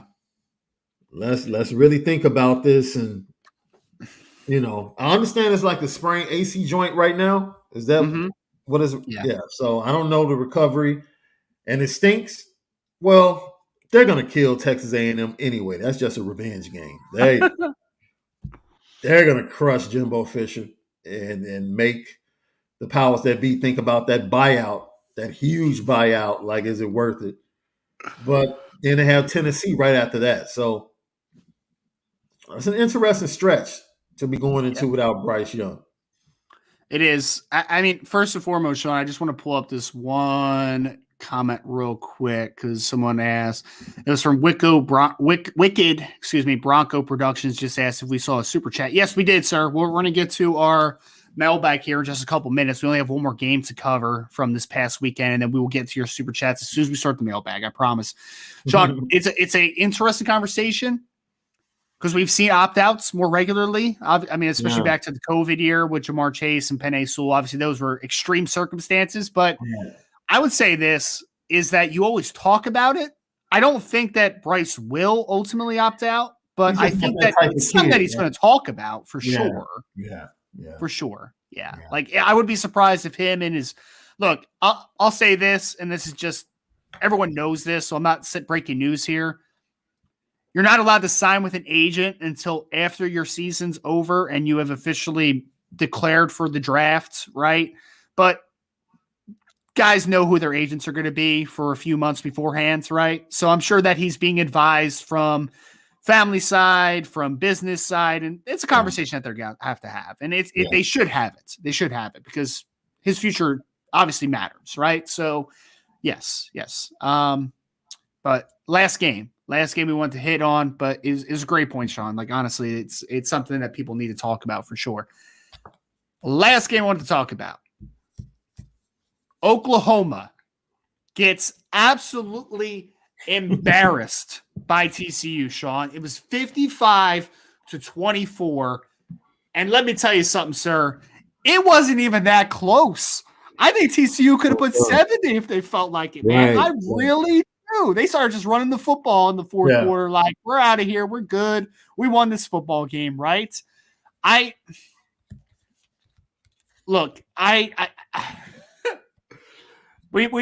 poked some fun at Oklahoma earlier in the show because For everyone that doesn't know, and again, this is the recruiting hour, so this is our emphasis here. Peyton Bowen has been rumored to Oklahoma decommitment for a long time, right? It hasn't happened. It's been talked about for months. We'll see what happens. All I know is his two top contenders outside of Notre Dame, Oklahoma and Texas A&M, did not have a great week this week. But I'll say this, and I know someone in the chat already said, like, what, Notre Dame lost to Marshall? And, like, sure, man, I get it. We talked about this a ton. It's inexcusable. No doubt. But this is also still apples to oranges because this, look, Sean, I have not seen an Oklahoma team look that bad on both sides of the football in a couple of years. And I'm not blaming Brent Venables for this one, right? Because he was given a bare cupboard at quarterback. You know, he had to bring in Dylan Gabriel. Yeah. And outside of that, he's got Davis Beville, I think is the kid's name. And then he's got General Booty as his third straight quarterback. I just want to say that name on air. General Booty. It's fantastic. But defensively, and again, it's his first year. I'm not condemning the guy, but they got ran out of the room in this one, man. Ran out of the building. This was embarrassing. It was embarrassing. Kendre Miller averaged over 10 yards a carry in this game. He had a huge 69-yard touchdown run. Nice. Max Duggan also, Sean, threw for like 300 yards, multiple touchdowns, and had like 119 yards on like 7 carries at one point, right? Man. Like, and the big thing was their best offensive player, in my opinion, Quentin Johnston, who hasn't had a great year so far this year. He didn't even really do much. He got like he got like a pass interference or 2 called in this game, but like he wasn't the guy showing out in this game. TCU just embarrassed this team, man. Embarrassed Oklahoma in this one. When I tell you I turned to this game early and my mouth hit the floor, I was like, just think about this, the euphoria of the way they pretty much shellacked Nebraska in Mickey Joseph's debut as interim head coach. And everyone was talking about the direction of the program, and everybody was talking about Lincoln who, and back-to-back weeks, man, to just kind of let go of the rope defensively, you know, which it's like, okay, maybe offensively they struggle. You know, the TCU kid was, I don't think he was malicious and purposely trying to hurt Gabriel. No, it was just a bad decision. Bad decision. You could see after he did it, he felt bad about it. Didn't make an impact. You know, Gabriel, dude, that game was out of control. Like, regardless of who the quarterback was for Oklahoma, that game was going to end up lopsided. And like you mentioned it, Marcus Freeman just had to go through his a little bit earlier. Now we get to see what type of head coach Brent Venables is. How does he respond? How does he respond to adversity? Sean, I expected the defense to still not be great this year. They were playing pretty well early against some bad teams, but I expected it, right? Like they were not a great defense last year, and they lost a lot from that team too, man. Like a couple good football players, like Isaiah Thomas was a really good player for them. They had the linebacker that ended up going in the second or third round, whose name's escaping me right now. So like they lost a couple players that were good football players off of what was a below average defense, like let's call them that, right? So I knew the defense wasn't going to be great. But, I mean, Sean, I know TCU's been playing better offensively this year, but when's the last time we saw a TCU offense look like that? Like Trevon Boykin was probably still the quarterback for the team. Like it was appalling. I've never seen it, man. TCU looked like one of the best offenses in the country, and I can guarantee you they are not one of the best offenses in the country. But quick shout out. Sonny Dykes. Good job, buddy. You got that offense working in TCU. Good for you, man. That's awesome. I wasn't the biggest fan of that hire, but has them playing good football right now. So shout out to Coach Dykes. Nice stuff. And that state is just stocked with talent, man. Like there's enough talent to go around for Baylor, TCU, Texas Tech. So you can build a program at TCU. Gary Patterson, I thought, until recently, did a pretty amazing job, at TCU. But oh yeah, so like Gary me and Brian actually talked about this one the other day, Sean. Gary Patterson did an excellent job at TCU, like different path to getting there, right? And it was not a pretty program before he showed up. Like it was not an easy job. It was not. Gary Patterson did a tremendous job. I will say this: I think that it probably hit its plateau with Gary Patterson the last couple of years, and then it started trending down a little bit, right? Because it was kind of his time. Sometimes that happens too. I mean, when you look at I'm right outside of Eagles land, right? Eagles country, out of right outside of Philadelphia. And it's like the same thing with Andy Reid when he was here, right? Andy Reid was a really good coach for the Eagles, but eventually he kind of hit that ceiling, right? Like he just couldn't plateau anymore. So it happens. Gary Patterson was still a tremendous coach. Like there's no doubt. But Sonny Dykes, it's going to look different, TCU football under Sonny Dykes. But he took a big step forward, and he made me start feeling a lot more confident about what they can potentially do. So, again, shout out to Coach Dykes, man. That was a really impressive thing. Oklahoma football, though, not great, fellas. It's got to get better than that, obviously. Hopefully, and I'll say this. I've always said this. Oklahoma's one of those teams. The Miamis, the Penn States, the Ohio States, the Alabamas, the Georgias, so on and so forth.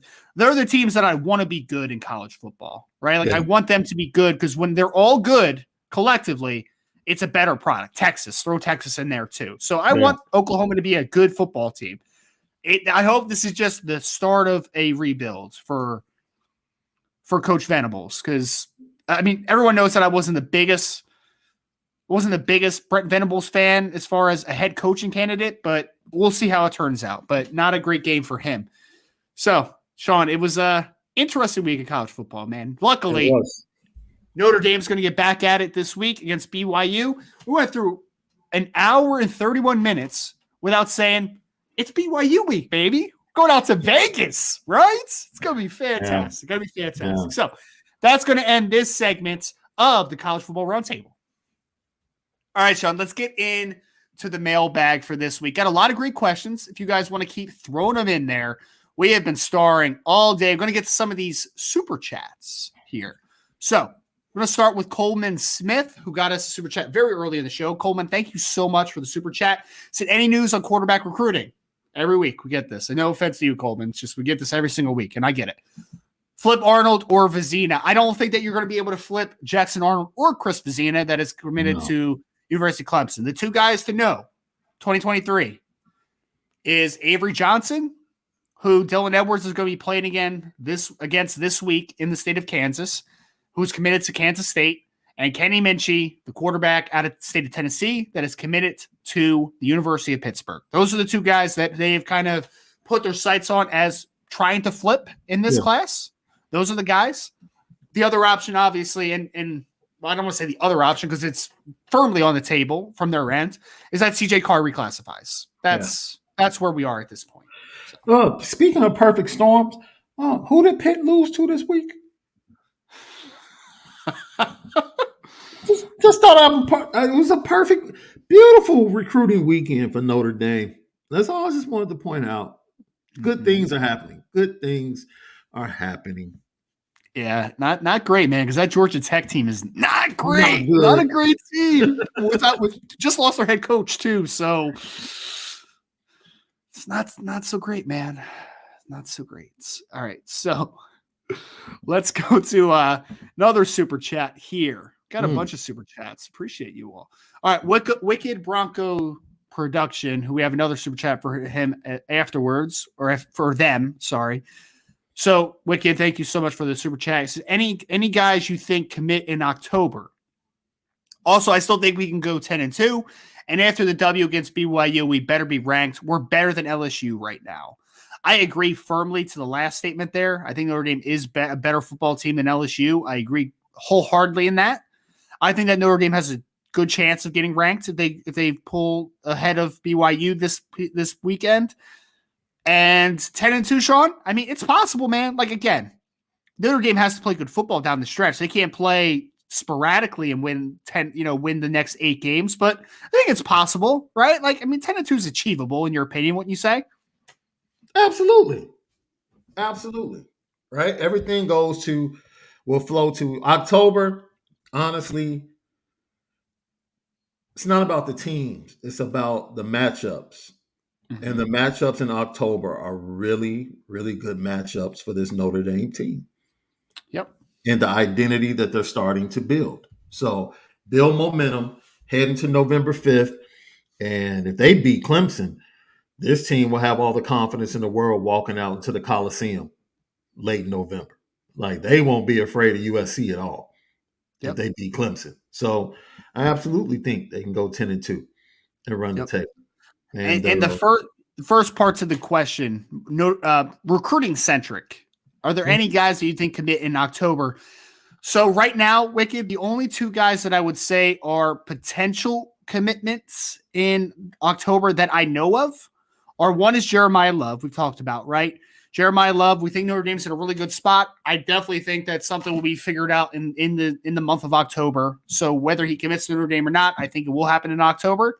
Tayshaun Lyons, the wide receiver out of Hayward, California, is the other one, right? Like he's the guy that I think it could end. He originally said that last week of October was his target originally, but he said that he could happen anytime type of thing. Yep. So those two players are the players that I think make the most sense in October for Notre Dame targets. Tayshaun Lyons, again, Notre Dame is also in a good spot for him, so we'll see if they're able to close that one out or not. But, I want a live shot on you and your reaction if they get both of those guys by the end of October. I'll be a happy camper, man. I would agree with that. I would agree with that.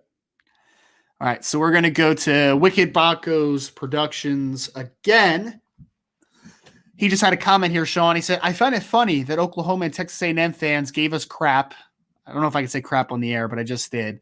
Give us some stuff for losing to Marshall. Said they were going to flip Bowen, then lost to App State and K-State, and got ran through like a red light by TCU and Mississippi State. Money for recruits equals L's. Yeah, my grandfather used to tell me all the time, just make sure that when you laugh at others that you understand that you have to keep living. Yep. And eventually she's going to be on the other foot. So, yes. Yeah, be careful how you talk about other teams. Yeah, I mean, I feel like every time I say something about a team, they come back and it haunts me a couple weeks later. That's why I keep some of my opinions off of Twitter. But yeah. Fun times. This is the thing. I actually understand Brent Venables and like what he's dealing with. Jimbo Fisher's a flat out fraud. Jimbo Fisher is a fraud, man. I wish Brian was on here because I know he's 100% on that one too, he's man. A flat out fraud. Like Brent Venables, I think eventually he's going to be a good coach, and Oklahoma will be fine. Especially, I think going to SEC country is actually going to help him recruiting because he recruits dogs. He did it at Clemson, so he's going to be able to get big time recruits to play on that defensive side of the ball. Jackson Arnold, he has a quarterback to be the face of his program. So I think Oklahoma next 2 or 3 years is probably going to be okay. Someone just compared, I want to pull this one up real quick. Jimbo Fisher is just Gene Chizik. Yep. Jameis and Cam. Oh, the offensive coach version of Gene Chizik, maybe. We'll throw that out there. They both had generational quarterbacks in college. They got them championships. And then after that, look, man, it's really funny, Sean, because obviously Bobby Bowden built a great program at Florida State. Absolutely great. Fantastic. Had state power. And then you hand the reins over to Jimbo. Cool. Jimbo's the young gun. I didn't mind the hire. Didn't mind it. I actually thought Jimbo was pretty good the first few years. And then, but he, like you said, Jameis Winston just lands into his lap, right? And Jameis is incredible for his 2 years on campus. I mean, the first year, he threw like 40 touchdowns to 10 interceptions as a redshirt freshman, right? Like he was insane. He won a national championship. He was uneven the year after, but like they were still a good team because they had Jameis Winston and they had a good team. I mean, it was a good team. They had Kelvin Benjamin and Rashawn Green, and it was a good football team. There's no doubt. But then after that, man, it's like steady decline and could never find his quarterback. Like you never find it. I mean, it was just interesting to watch, but yeah. I don't know what his problem is. I know he's fraudulent though. Yeah, it definitely doesn't look good right now, man. Definitely does not look good at all. Let's go to this one from Michael. My question for the mailbag is: if CJ Carr would reclassify, who were some of the 2024 targets, quarterback targets for the Irish? Thanks, Ryan and Sean. This is an interesting question, Michael. So of the players, and I'm pulling up the list now. So of the 2024 quarterbacks that Notre Dame has had some interest in, but are still on the board. The problem is with 2024, because CJ Carr creates a little bit of a dilemma for you, right? Obviously, you get the quarterback you want. Fantastic, right, Sean? Like, you get the guy. That's your dude. But if he does reclassify, you're starting from scratch pretty much with 2024 quarterbacks because you haven't been recruiting another guy because CJ's your guy. Like, you're not going to carry two quarterbacks in 2024. So the quarterbacks on the board that have offers from Notre Dame in 2024 are Jaden Davis, who very unlikely to go to Notre Dame. Like, he wasn't even that interested in Notre Dame when Notre Dame did not have a commit in the class. Right. And again, I don't know how much they recruited him. I think it was a little sporadic, but anyway. Adrian Posse's committed to Auburn. I almost call him Damian Raiola, who's a good offensive lineman in the NFL, but this is Dylan Raiola, top quarterback in the class, going to Ohio State, off the board. Julian Sayin is in the 2024 class out of Carlsbad, California. He's an interesting one, Sean, because I really doubt that Notre Dame could get him after not recruiting him for so long, because he's another kid that's rated by some services as a 5-star quarterback. So, I mean, he's a good player. Before Notre Dame got CJ Carr, they were in a 3-horse race for Julian Sayin. It was them, it was Georgia, and it was Texas. So now it's Georgia and Texas are pretty much the front runners for Julian Sayin. Yeah. I don't know if they can get back in with him, Michael, if I'm being honest, right? So I think the answer to your question is we don't know, because the board would expand if CJ does go to 2023. We would get a couple more 2024 kids on the radar here. I don't think any of the quarterbacks that are offered right now for 2024 would be in play, honestly. It's just my opinion, my feeling. I just don't think that they would be able to get back in with a guy like a Julian Sayin, for instance. Love Carlsbad. You ever been to Carlsbad? I've never been to California, so no. No, really? Mm-mm. Nope. Like Carlsbad. Good food, good shopping, little coast right there next to Oceanside. It's like maybe about 65 miles north of San Diego, in between LA and in between Anaheim and San Diego. Okay. It's about an hour out from San Diego. Nice little small town. What's the food scene? You said it was good. What we got out there? Seafood, because it's right off the Oceanside, Carlsbad. They're right off the coast. Gotcha. Great seafood, great burger spot. I think the original one is called Ruby's Diner. Okay. I think the original one is in Carlsbad, and then they have some others located in other spots in California. But yeah, it's a nice little town. Good shopping.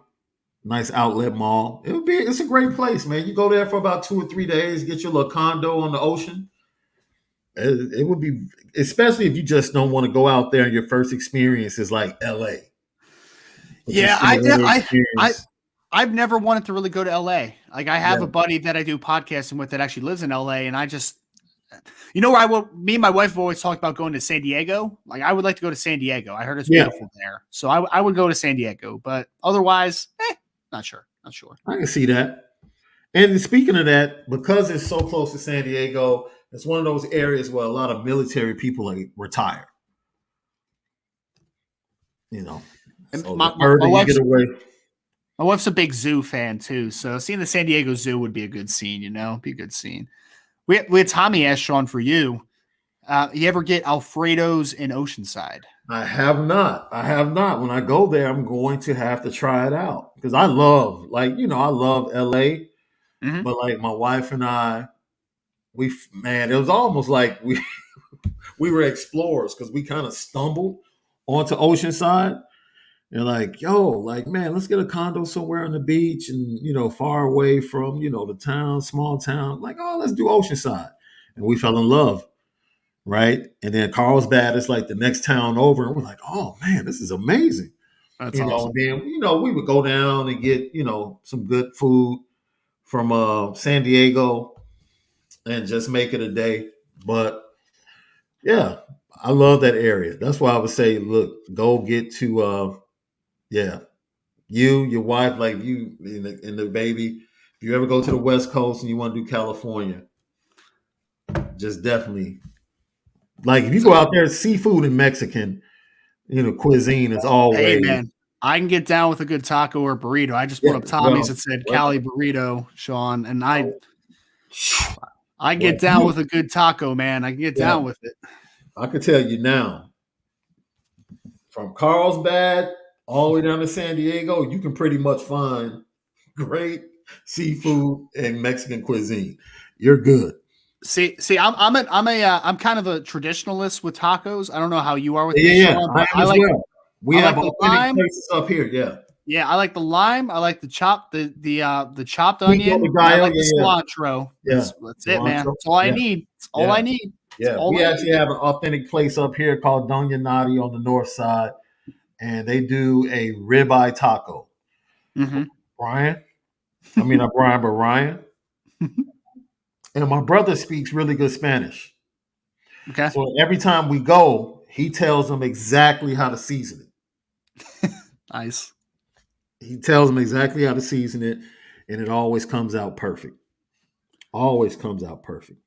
Oh man, now I'm hungry. I want some like carne asada tacos right now. I want something, man. And since you're on the East Coast, you have to settle, right? Oh no! See, ED3 just said, "Don't forget the grilled." Oh, absolutely not, sir. I want the raw chopped onion, raw chopped. Absolutely. Mm-hmm. See, I don't like onions when they're cooked much. Like it gets kind of slimy for me. Like that's not my texture. It's not my texture.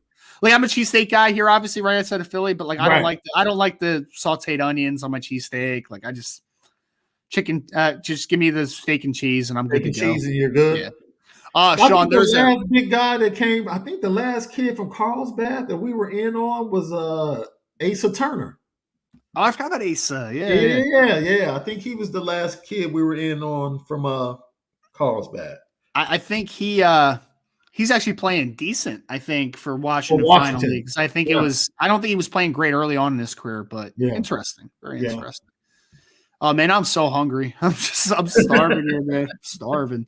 Because now I'm thinking about cheesesteaks, and there's this cheesesteak place that just opened up, Sean, like right here in Jersey. Best cheesesteak I've ever had. Better than any place in Philly. Oh, man, so good. It's like, like when you get a cheesesteak sometimes, you're like, okay, they just loaded you up with stuff, but like it's just like soggy and the thing falls apart.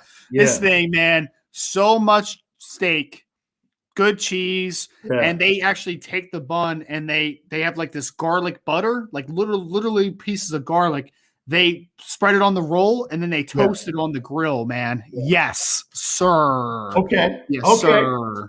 Okay. Absolutely. Thank you. I will take 2. Thank you very much for this.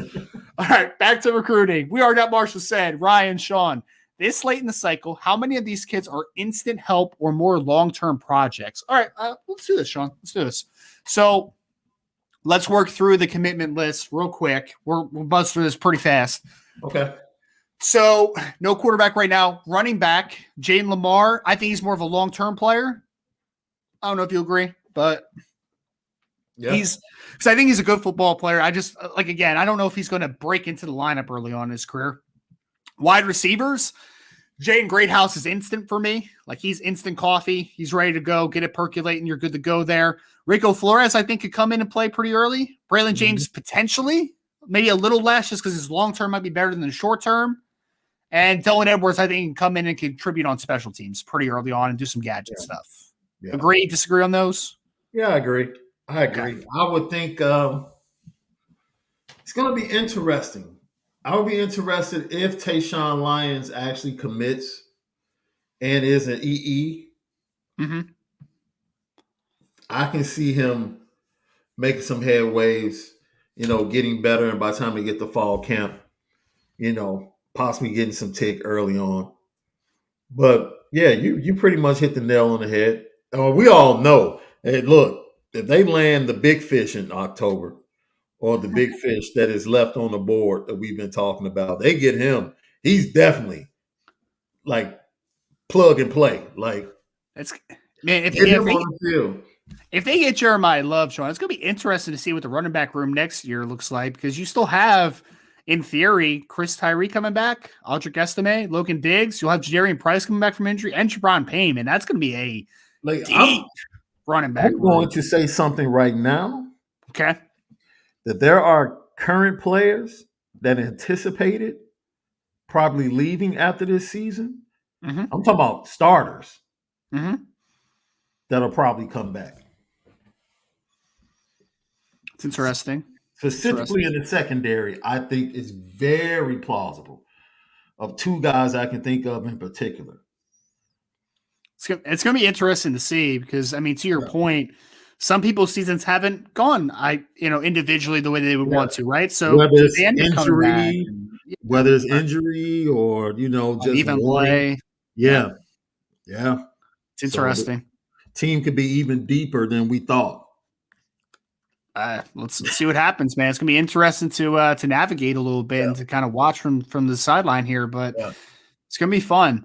Offensive line wise, Sean, I think the two guys for me that have a shot is Charles Jagasaw and Sullivan Absher potentially competing for a guard spot. I think only one of them will probably play.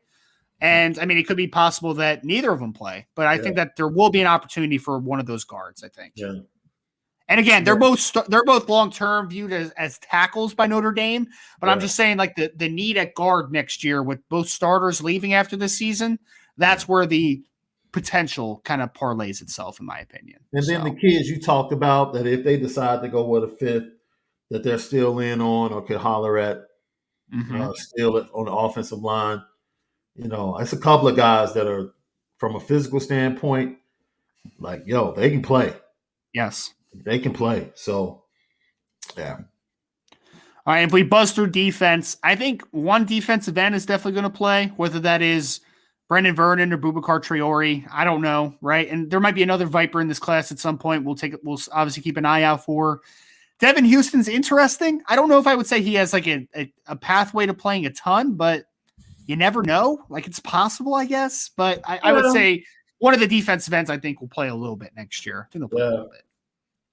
Linebackers, special teams, right? Like I don't think that probably not starters in year one, but I think that we can look at a Jay Nosberry, a Drake Bowen, and you can contend that like, hey, they'll probably get some special teams reps year one, if nothing else. Oh, I'm really thinking, man. Because based upon what we just said about retaining certain guys, if you add a Don and Peyton on the back end and certain guys decide to stay. Imagine this, Sean. Imagine this. I was talking to Brian about this earlier. Let's say, in theory, Brandon Joseph still has years of eligibility if he chooses it, right? Yes. Can you imagine a safety duo of potentially Peyton Bowen and Brandon Joseph back there at safety, man? If Brandon chooses to come back with Peyton? Because that's the easy one, right? Peyton Bowen's going to play year one. Whether it's a starter or as a rotational player, he's going to play. He's going to play. Then if you know what happens, they probably do. This is a whole nother show. We went down that rabbit hole because this is an entirely different show. But now you start to see Ramon Henderson get switched to like Viper or something like that where he's close to the line of scrimmage and he can blitz and do all the things that he's really good at. And oh man, don't get me excited. I love it. Could you imagine some 3 safety alignments, man? It's possible. Yes. It could happen. Yes. And it would be really intriguing. But safeties, so I think we're agreeing that Peyton Bowen's going to play a ton if he comes to Notre Dame. Yeah. Adon Schuler is going to be interesting because I guarantee he is a stalwart on special teams as a freshman. Guarantee it. Yeah. I would not be surprised if he mixes in at safety year one. He's that type of dude, in my opinion. Like he's really underrated player, but he's just so smart and so physical. I would not bet against Adon Schuler. Cornerback's going to be interesting, Sean, because I mean you're going to have Benjamin Morrison coming back. Obviously, you're going to have Jaden Mickey. You're going to have the 2021 class. That's the Ryan Barneses of the world, the Philip Rileys, the Chance Tuckers. And I mean, who knows? Maybe Cam Hart's back. I have no idea. And Clarence Lewis is another guy that's going to be back too. So it might be crowded for one of those corners to play, but it's possible. Micah Bell could also return punts or kicks. So you never know. Stinks because Chance Tucker had a really good spring, man. Mm-hmm. He really did. He really did. Just like the two youngsters, they're just a little better right now, you know. But like you said, yep. It's a great question, though. We are not Marshall. I've really enjoyed this question, though, Sean. I thought this was a great question, man. I really liked it. Let's go to this one from Salty Virginia Peanuts. Mailbag question. With DJ Uiagalelei looking like he'll start in 2023 and maybe 2024, and the great one, of course, Jared Greathouse, as he's referring to, starting for Notre Dame in 2023, is Klubnik's potential transfer in 2023 instant chemistry? Salty, I think that when Cade Klubnik signed on with Clemson, excuse me, sure, he understood that DJ was coming off of a bad year, but you also know that DJ has multiple years of eligibility left, right? Like, I don't think that he's in a rush. Like, does he want to play? Sure. Does he want to play right now? Sure. Does he want to play next year? Sure. But if DJ Uiagalelei comes back for another year, I don't think that it's going to cause a redshirt freshman or a sophomore, depending on how much time he plays this year, to choose to leave at that point, right? Like, I still think that I don't think that makes it a foregone conclusion that Cade Klubnik's out the door, because I think he still thinks that he's probably he still has a pathway to playing a lot of football at Clemson. So I would not put that one into the universe, sir. Would not put that one, but it's a good question. Just wanted to answer this one real quick from Brandon Plesner, because Brandon, I forgot to answer this question on the message board. So my deepest apology. Ryan, is there going to be a recruiting mailbag part 2 from last week getting released soon? Brandon, that actually got released I think the same day that you asked the question. I just completely forgot to answer back on the message board. So that's my apologies. Just go on to the site, and if you hit my name, you'll kind of be able to scroll down some of the articles, and it is out there, I promise. Okay, so my apologies again for not answering, though. That's totally my fault. All right, let's go now to that one's for Sean, so we'll wait until he comes back on that one. 99 Problems with BK81. I think this was referring to Peyton Bowen in that Denton Geyer Westlake matchup. It says, can he cover the great one? Talking about Peyton Bowen. 99, I would say this, right? I think that Jane Greathouse would be a tough cover for anyone. I do think that Peyton Bowen has the talent to do it, though, if I'm being honest, man. Like, he's 6 foot, 6'1", pretty good length, but he's just silly athletic, man. Like, he's got high 4.3 speed, Peyton Bowen. But probably the most impressive thing about him, in my opinion, is the kid is very twitchy in short spaces, man. Like, he can change direction. He can mirror match and man coverage. So I think that would be a great matchup. Last year, you saw Jaden Greathouse take advantage of Ryan Yates in the back end, right? That wasn't a Peyton Bowen versus Jaden Greathouse situation, excuse me. So I would actually love to see it. I think it would be a tremendous matchup. I really would like to see that. And I think that you had a couple follow-ups. 99 Problems said the 2022 and 2023 classes stacking on each other are gap erasers, in my opinion. Agree 100%. Look, everybody knows that Brian Driscoll was probably the biggest Benjamin Morrison fan that has ever been, right? But the fact of the matter is that Benjamin Morrison is starting, and it's great too, Sean, because he didn't just take Clarence Lewis's job because Clarence Lewis wasn't good, right? Clarence Lewis was playing some pretty good football throughout the first few weeks. Fact of the matter is that Benjamin Morrison was just too good not to play, right? So he won the starting job. Good for him. Jaden Mickey's played a lot of football. And then you have Micah Bell and Christian Gray coming in the next class? Yes, my answer is absolutely gap erasing. The quarterback room is incredibly talented moving forward for Notre Dame.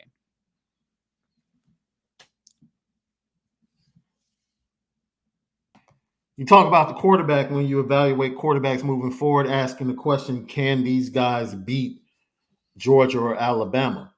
Mm-hmm. It's the same thing with the cornerback. When you go up against these teams, you have to be able to play man-to-man. You have to. You have to be able to play man-to-man, pressure the quarterback, make things happen. And you have to be able to go 4 deep in that defensive back room, more than likely. That's what's being built. Mm-hmm. You feel comfortable with that, right? Yeah. Especially, like we said, with the way things have trended because of injury and everything, more than likely you might have guys wanting to come back for another year that you didn't expect at the beginning of the season. So, absolutely. It is it's a really good trend that's starting at Notre Dame in the cornerback room. I like this one, Sean. There was another comment in here again from 99 Problems who said, I think it was continuation of this conversation. If they got Caleb Beasley and Emilio Edgard or some combo like that in 2024, wow, they might start getting in the conversation of DBU. Look, I'm not trying to get into the DBU thing because that's like you need to start really developing at a high level. But if you get there, yeesh, man, that is the most talent Notre Dame's had in the quarterback room in a long time, in my opinion. Long time. Yeah, because now you have started to have the expectation of, look, these guys in front of you, they're going, and see, this is funny because I think, take a kid like Kool-Aid McKinstry, right? Yes. He came in, 5 stars, highly touted, struggled, but he played. He played, and he was better, and he's better. You look at his play this year, he's a totally different player. Not only at the defensive back, now he's a weapon in the return game, kick return and punt return. So if you think you're seeing good play from Benjamin Morrison this year, wait until he takes that next step next year, and wait until Jaden Mickey takes that next step the following year. I'm telling you, like, if you add Caleb Beasley and Agard into that, sure. Yeah, but you have to start having draft success. Yes, 100%. In order to change that DBU thing. Yep, that's where the DBU thing starts kind of filling in, right? Is the guys transitioning from college to the NFL. Like that's where it really comes. Yeah. So Joseph Barrett had a question for you, Sean. Do you think Wisconsin is copying Notre Dame with the dismissal of Paul Chryst and anointing Jim Leonhard as head coach? So I guess the defensive coordinator to head coach transition? Could Jim Leonhard be the guy, I guess is the question. I'm actually confused. I have to talk to a couple of my Wisconsin. My guy Ben Bruss, who played basketball for Wisconsin, absolutely lost his mind on the post-game show this Saturday. I'm gonna have to do a wellness check on him. He literally lost his mind on air. It was just like, yo. But I just don't know I don't know. Ryan, you tell me, man. I think sometimes programs have an expectation. And it's fair to say that Paul Chryst didn't reach expectations. Wisconsin shouldn't have national championship expectations. And I don't know, that might sound harsh, but they shouldn't. Like the expectation for Wisconsin should be to dominate the Western Division of the Big Ten and Rose Bowls. Like that's it. And if you're doing that consistently, you're doing your job as a head coach.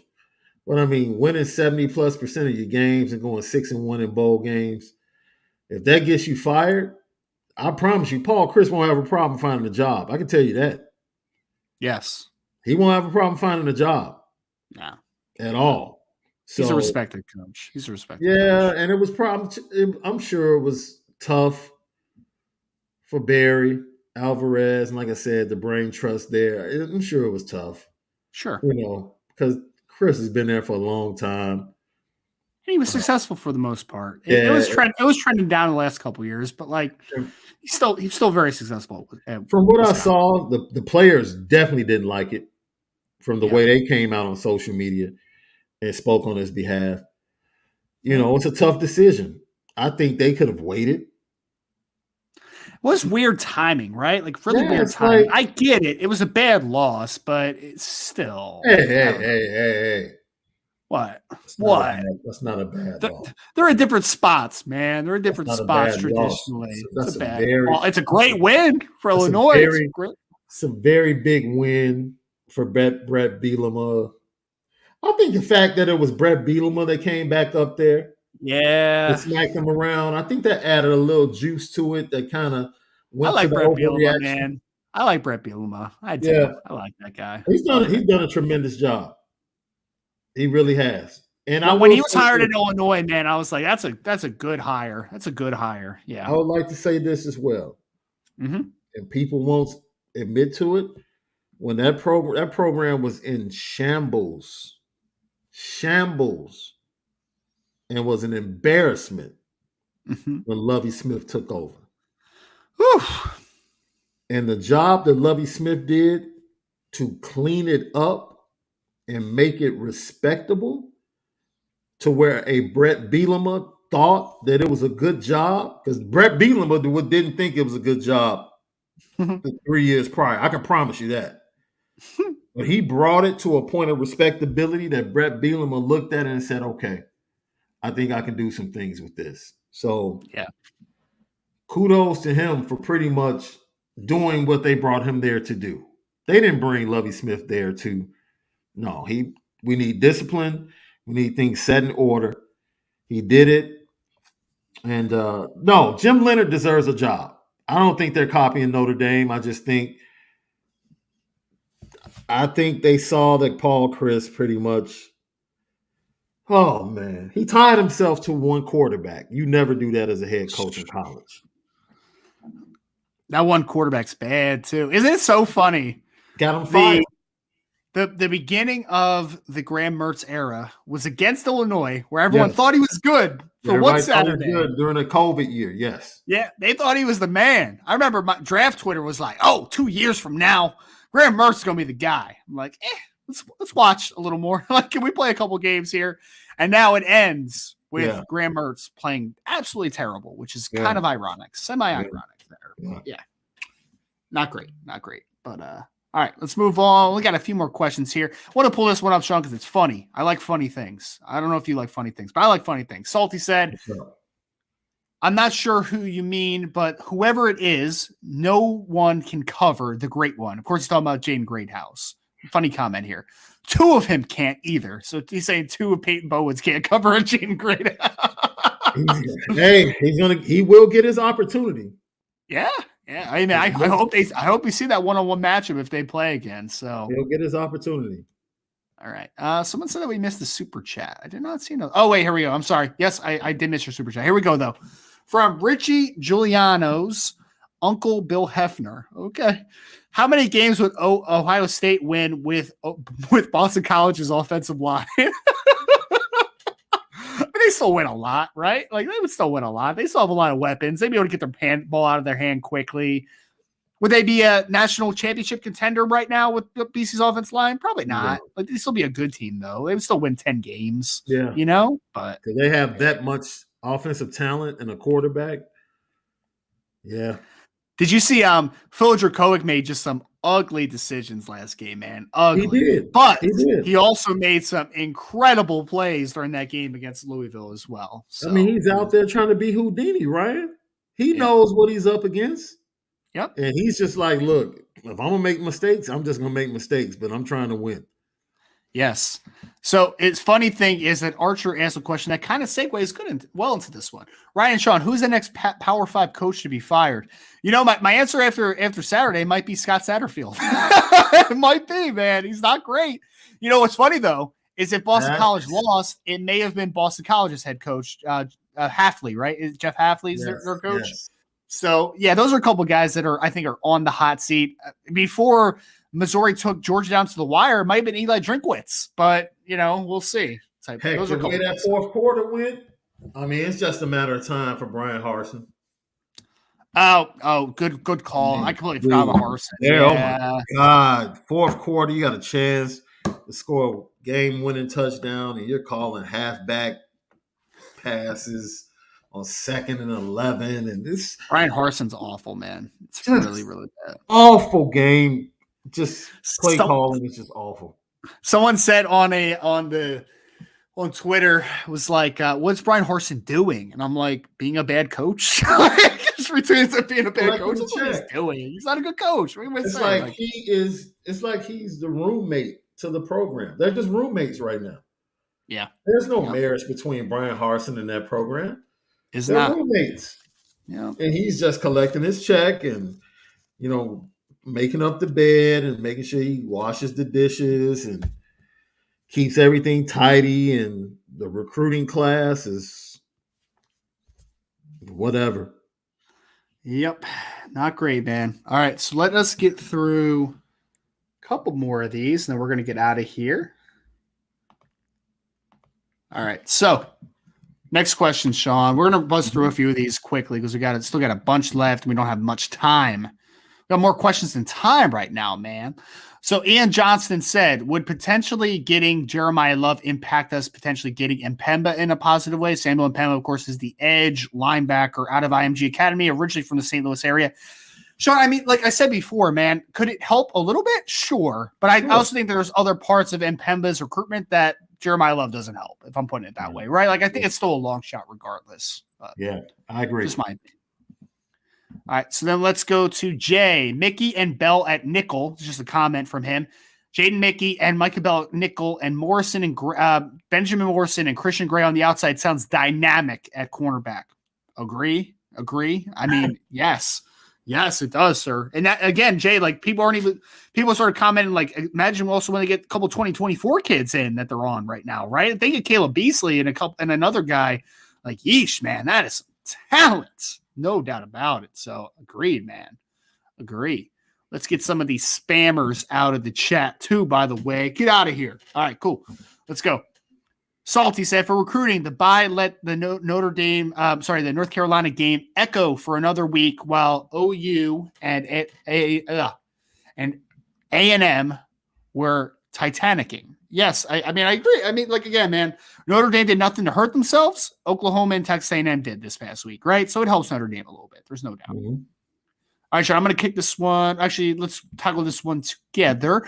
99 Problems said, Ryan and Sean, any updates on 2024 safety and cornerback recruiting? Peyton Woodyard, Caleb Beasley, Emilio Agard, Mike Matthews, Ricardo Jones. There are so many other targets too. How are things shaping up? So right now, I mean, let's just roll through a couple of those guys, Sean. Peyton Woodyard, I think Notre Dame's still in a really good spot, right? That one's gonna go a little bit longer though, right? Like that one's gonna be a next spring, summer type of decision. Obviously, Kyle Hamill's cousin, which helps. He's been Notre Dame multiple times. Comes from a great program, obviously in St. John Bosco. So I think they're still in a really good position for Peyton Woodyard. Caleb Beasley, things have been trending well since the Irish invasion. He's got a lot of buddies in the class already with Cam Williams, for instance. So, they just have to keep pushing for him. I think it's in a solid spot. Amelia Agard's an interesting one.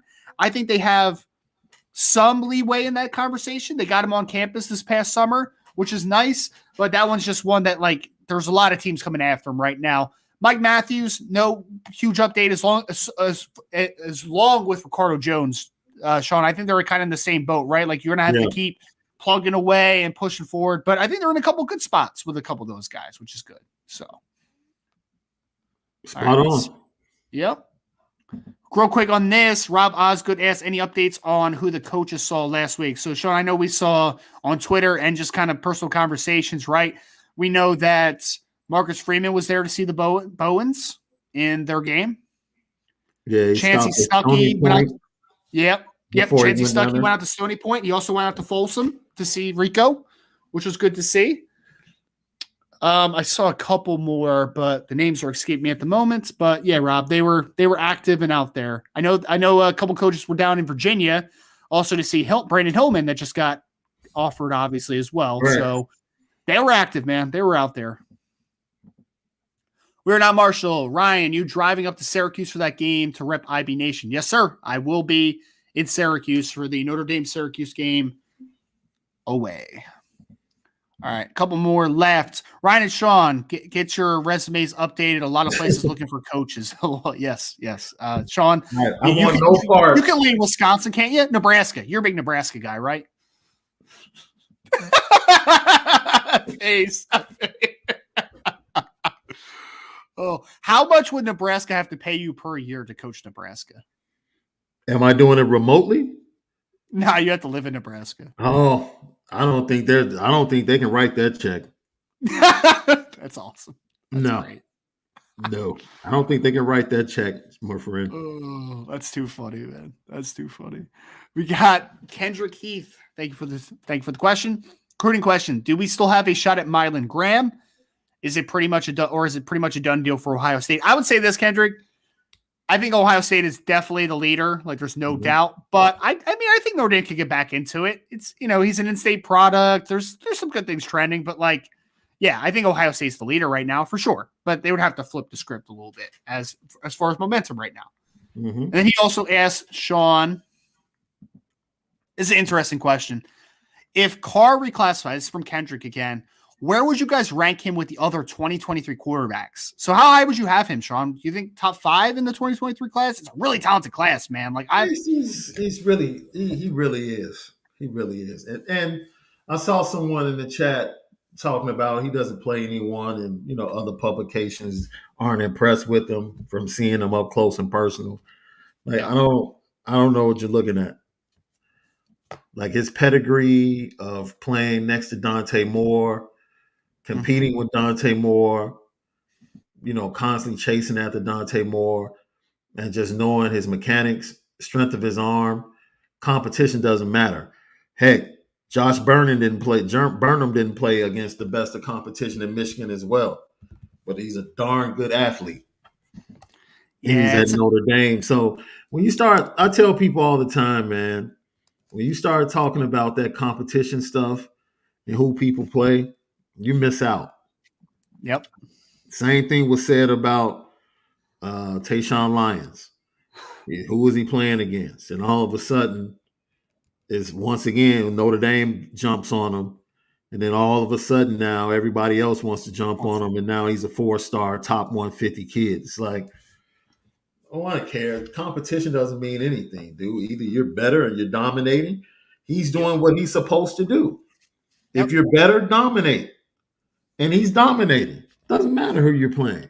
And I'm recruiting the talent, man. Like, I'm recruiting a player because of what he can do for me, not because of what he's doing against other players around him. Like, you know what I mean? Like, it's about how he projects. It's not about what he is right now, even. Like, it's I tell people this the same time. Jordan Lynch, I think, is the winningest quarterback in Mount Carmel history in Chicago. Mm-hmm. I watched Jordan Lynch in his career, and I watched Donovan McNabb in his career. They both threw the same amount of passes because that offense under Frank Lindsay was strictly option, power run. They threw the ball 12 to 15 times a game. What I saw in Donovan McNabb's 15 throws compared to what I saw in Jordan Lynch's 15 throws is totally different. A little different? Yes, sir. A little different. little different. And I think everybody knew, like, that kid's different. Yep. Same 15 passes every game. He's different. Yep. So it doesn't matter. Like, competition, system, if you are that, you are it, and you have it, you have it. So I don't 100%. Know what people are looking for to be impressed. I don't know. You can say the same. Arch Manning doesn't play the best competition. Sure doesn't. At all. Some people think his stats are empty calories. Somehow, some way, he's the number 1 quarterback in the class. I mean, some famous recruiting analysts have said that Arch Manning would be a 3-star or a 2-star, if not for his name. So yeah, we'll talk about that another day. Though I want to pull up this super chat as we hit the last question after this. Ed3 or ED3s, thank you for the super chat. Appreciate it, Ed. Thank you, Ed. Great show, fellas. Thank you so much. Thank you so much for your support more than anything. And then Sean, last question. This one's gonna be for you. Sean, best sandwich shop in Chi-Town, and why is it Alan Joe's? Best sandwich shop? That goes a lot of ways, right? Because, I mean, Towards Flavors on the south side has the best sweet steak sandwich. I don't know if you ever had a sweet steak sandwich. Have Ryan. Not. Yeah. It's a totally different thing than the Philly steak. Sounds weird. Explain what this is to me. I don't know what this means. It's a sweet steak sandwich. It is steak kind of marinated in like a sweet mild type sauce. Then you throw like the peppers on there with the cheese and everything. It's just a twist on So it turns into a sweet and spicy type of thing. Is that what? Yeah, it's like a Okay. Chicago South Side thing. Tourist Flavors is famous for it. That's a great sandwich shop. They also do, other sandwiches as well. If you're just talking Italian beef, Mm-hmm. then, you can go to Al's or you can go to Joe's, but there are so many options in the Chicago area. That's why it's like sandwich shop is like, are you talking about Italian beef? Are you talking deli? Because that can go a lot of different ways in a city as big as Chicago. But Al and Joe's are both great options. You can't miss with either one of those. If it was Italian beef, I'd definitely go Al's. Love it. All right. Well, I feel like I'm taking notes every time we're together, Sean, for places that I need to catch when I go out and eat, man. I love it. So, yeah. All right. Well, that's going to do it, folks, for this mailbag for today. Again, this is the Notre Dame Recruiting Hour. I want to thank everybody for joining us today. Make sure before you go, if you could like this podcast, share it, subscribe. Seriously, though, hit the like button right now. Hit it right now. Don't even look around. Hit the like button right now. If you're listening to us on a podcast, whatever platform you're using, 5-star reviews are very much appreciated. I am Ryan Roberts, Director of Recruiting here, joined by Mr. Sean Davis. Thank you all again. We appreciate you. We will see you again next week for the next Recruiting Hour, but you also see me tomorrow with Mr. Brian Driscoll as we start to break down a little bit of what Notre Dame and BYU's matchup looks like for this week. You can also check out IB Nation Sports Talk tonight at 6 o'clock Eastern Time. Make sure to check that out. I know Sean Stires was at the press conference today for Marcus Freeman, so I'm sure they'll be talking a lot about everything happening around the Notre Dame program from Ryan, from Sean. Thank you all so much for joining the Irish Breakdown podcast.